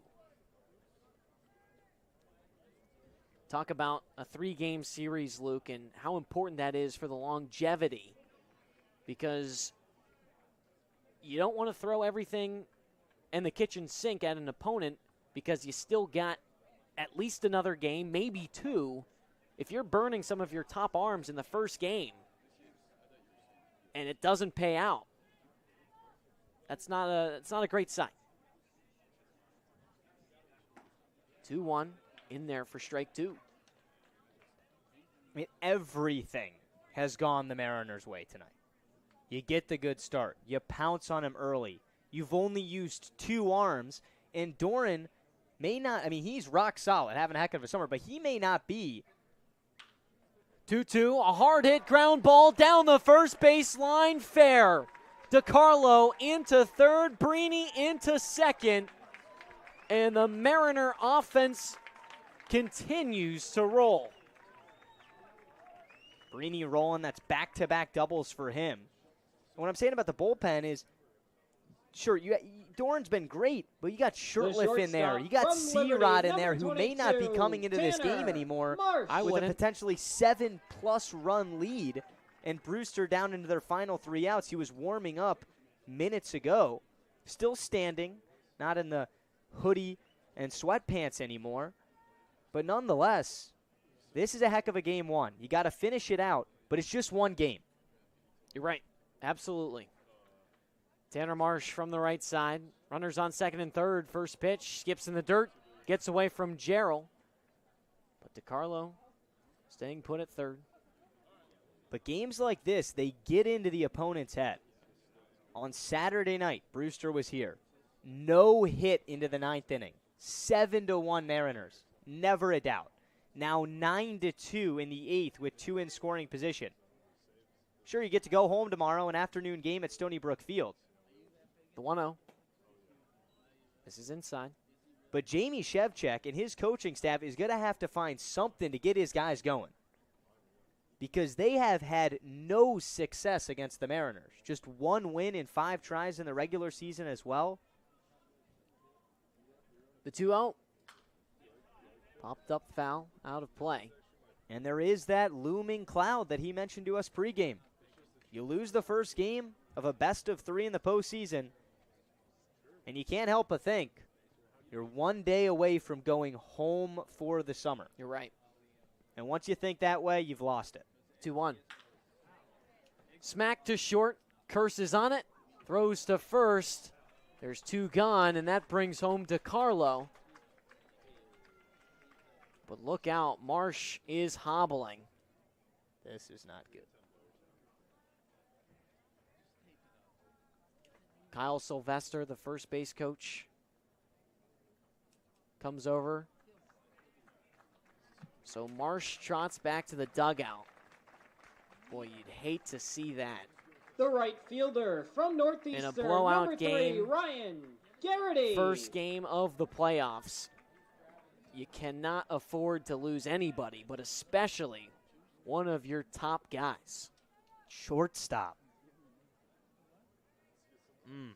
You just hate to see that.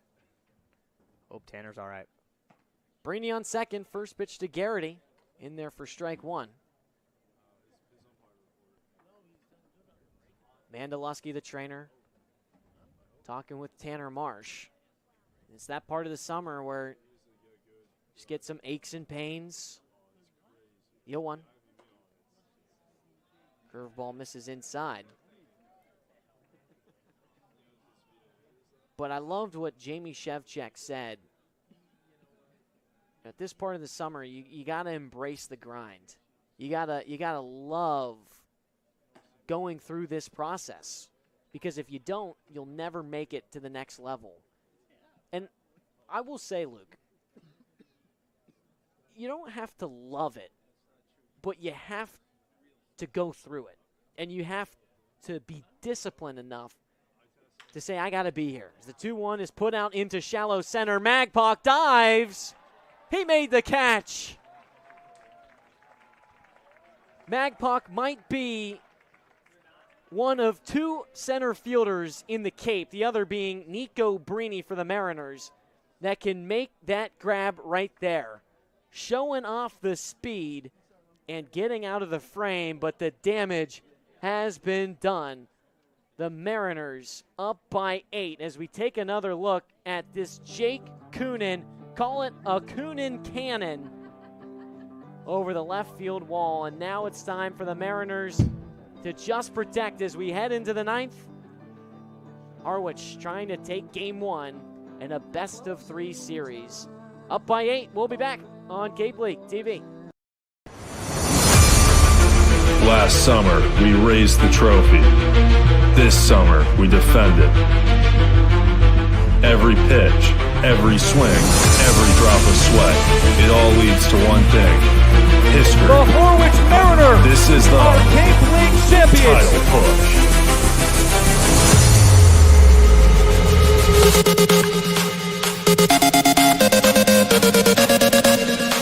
Second marches there, goes to first, double play by the Mariners. Swinging, bouncer down the third baseline, fair ball.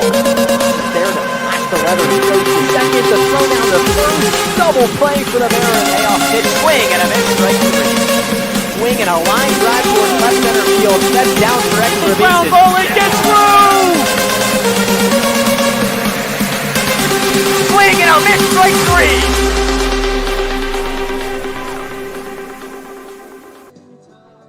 It's closing time here in Harwich. The Mariners have beat down the Brewster Whitecaps in the first game of the East Divisional Series. It's 10-2. We head into the 9th inning on Cape League TV. Just a heads up, this is a broadcast that's copyrighted of the Cape Cod Baseball League. Any unauthorized duplication, retransmission, or other use is strictly prohibited. Staying on the mound is the first and only reliever out of the Harwich bullpen tonight, Scott Doran. He's working into his 4th inning. And digging in from the left side is Dalton Wentz. Middle of the Brewster lineup, first pitch, curveball away, 1-0. Troy Dressler kicked off this game, another gem from the Wake Forest right-hander. Went 5 innings of 3-hit, 1-run baseball and set the tone. 1-0, a swing and a miss, evens the count at 1 ball and 1 strike. But it's been Doran ever since. He's only given up 2 hits, just 1 run. It's been all Harwich tonight. What a way to set the tone in game 1. Well on their way to picking up a crucial win. The 1-1 breaking ball just misses. I have 2 things to say, Luke. The first being, this game shows how important it is to have a good start on the mound, especially for the Mariners. But Harwich, if Doran can get out of this frame, just 2 arms in this game. The Brewster Whitecaps on the other side with 4. That already gives you the advantage. In a best-of-3 series, you've got a lot more guys to pick from coming out of your bullpen than the Whitecaps do. 2-2 to Wentz. Just a little bit high. The count runs full to the leadoff man in the 9th. You hit the nail on the head. And Doran has been fantastic. I'm sure we're going to see a lot more Scott Doran if the Mariners can make a run this postseason in big-time spots. Payoff pitch. Up and in with the fastball. Wentz walks to start the 9th inning. But at the same time, you did not use Shirtlift tonight. You have not used your closer, Christian Rodriguez. You got Tyler Muscar in there, the left-handed specialist, Adam Arthur. Yeah. So now you go on the road tomorrow. Got to hold on to an 8-run lead in the 9th tonight. But a tough place to win in Stony Brook Field. The Brewster crowd always shows up. But tonight it's been all Harwich. And how does 2,917 fans sound for the playoff opener at White House Field? It's pretty impressive. The second thing I wanted to say, you scored 10 runs without the top hitter, the top slugger on the Cape, Aiden Robbins, in your lineup. No Robbins tonight, no D. Kennedy, your RBI leader. Well, Kennedy is no longer with the team. Right. rehabbing from an injury. But you're right. But Aiden Robbins, someone that is in the dugout. 1-1, ground ball to third. Fultz is on it, throws to second for one. The throw to first, there's no play. The runner Wentz took out Michael Elko, who's freshly into this ball game after Tanner Marsh had a hamstring issue in the bottom of the 8th inning. Elko looks to be okay.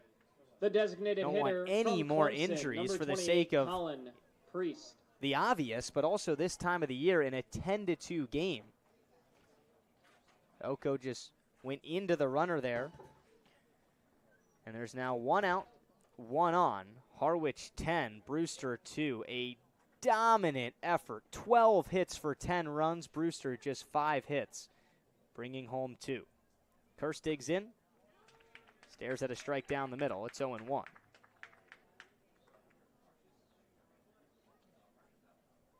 Excuse me, this is Colin Priest. Pardon me. Kurse at first. The 0-1 to the left-handed hitter. That's just off the outside corner. 1-1.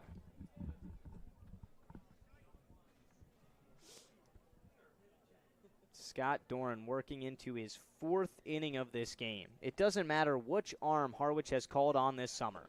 1-1, a wave and a miss on the 76-mile-an-hour curveball. Doran ahead of Colin Priest.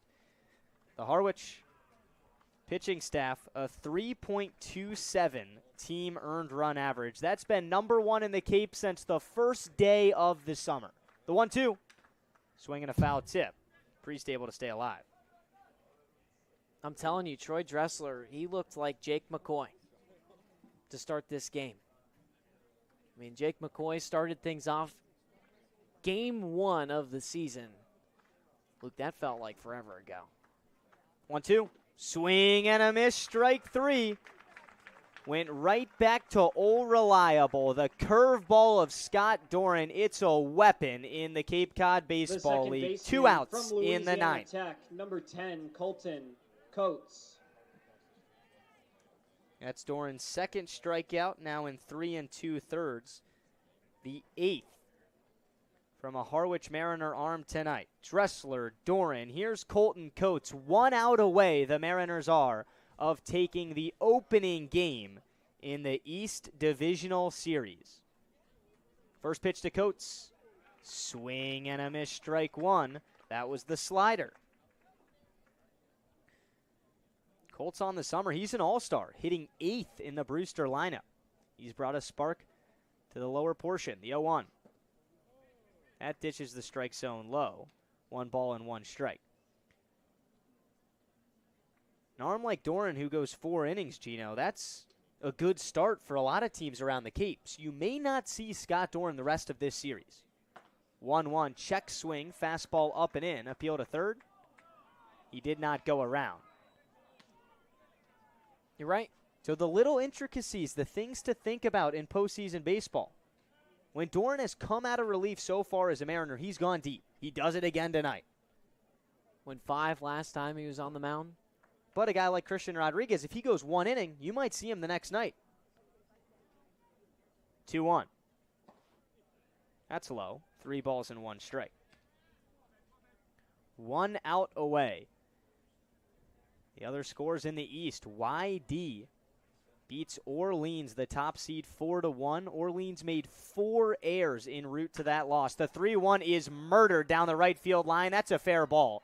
It one-hops over the fence, a ground rule double. Colton Coates turned on that one. And the Whitecaps stay alive for now, 2nd and 3rd, with 2 outs, trailing by Clemson, 8 number 14, in the 9th inning. Gerald. I mean, nothing's going Brewster's way. Even when they get an extra base hit, that is easily going to score Carson Kurse. But the ball jumps over the fence, a ground rule double, and he's held up at third base. I'll tell you what, though. This Whitecaps team, they're going to be ready to go for tomorrow. I think you're right. Well managed. First pitch swinging is Gerald. You talked about Jamie Shevchuk and having to get his guys ready to go. I think we've seen the players this whole summer. We've seen the coaching staff. You show them this score right now, I think that's going to do it. 0-1. High fly, dead center field. Nico Brini drifts back. He finds it. And the Mariners take game 1 at White House Field. A beatdown over Brewster, 10-2 the final. The Cape League playoffs have started, and the defending champions, they've arrived. You got to give so much credit to Harwich. I mean, from start to finish, a game that they were just always in control. And the Whitecaps, like I said, they're going to be ready to go for tomorrow. They're going to be back at Stony Brook in front of the home crowd. They're going to have that rally. And they've got so many guys on this team. Adam Magpock, Brendan Lawson, Dalton Wentz. These are guys that can make an impact at any point in the game. Magpock had a triple back in the 8th. Lawson brought him home with an RBI single. I mean, the way this order is structured for the Whitecaps, they can string together hits and runs, but you got to give so much credit to Troy Dressler and Scott Dorn in this one. But Dressler starting things off, 5 innings, 3 hits, 1 earned run, no walks, 6 strikeouts. I mean, that is how you start a game. Luke, that is how you start the postseason. Domination, a Mariner-style win. And Gino ditches the press box. He's going to go catch up with one of many Mariner superstars tonight. It's going to be Jake Coonan. He had 3 RBIs, a double, a home run. Everything going Harwich's direction in the opening game of the opening round of the postseason. We'll quickly step aside on Cape League TV. We'll be right back with post-game coverage and an interview with Coonan. Stick around.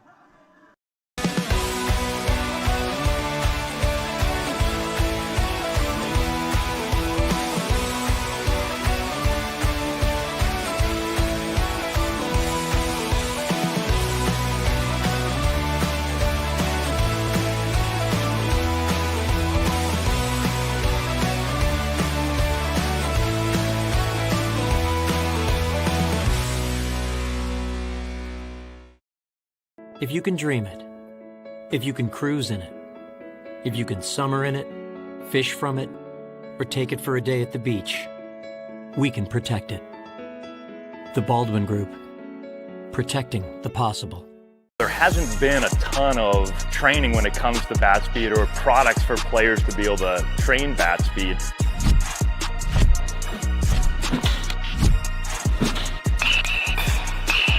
You can improve your bat speed and reach your goals working 10 to 15 minutes a day on this a couple of times a week. That's a no-brainer for every player.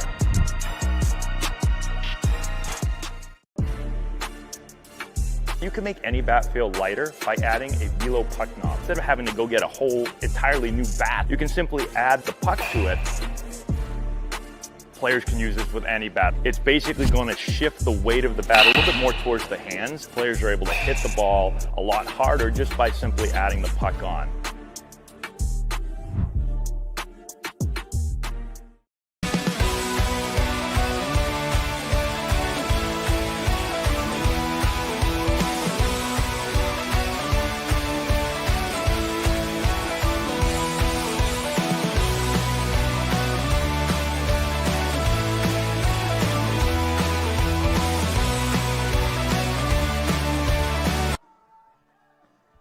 Welcome back to the post-game coverage of the first round of the Cape Cod Baseball League East Divisional Series. The Harwich Mariners defend the title for now and dominate Brewster 10-2.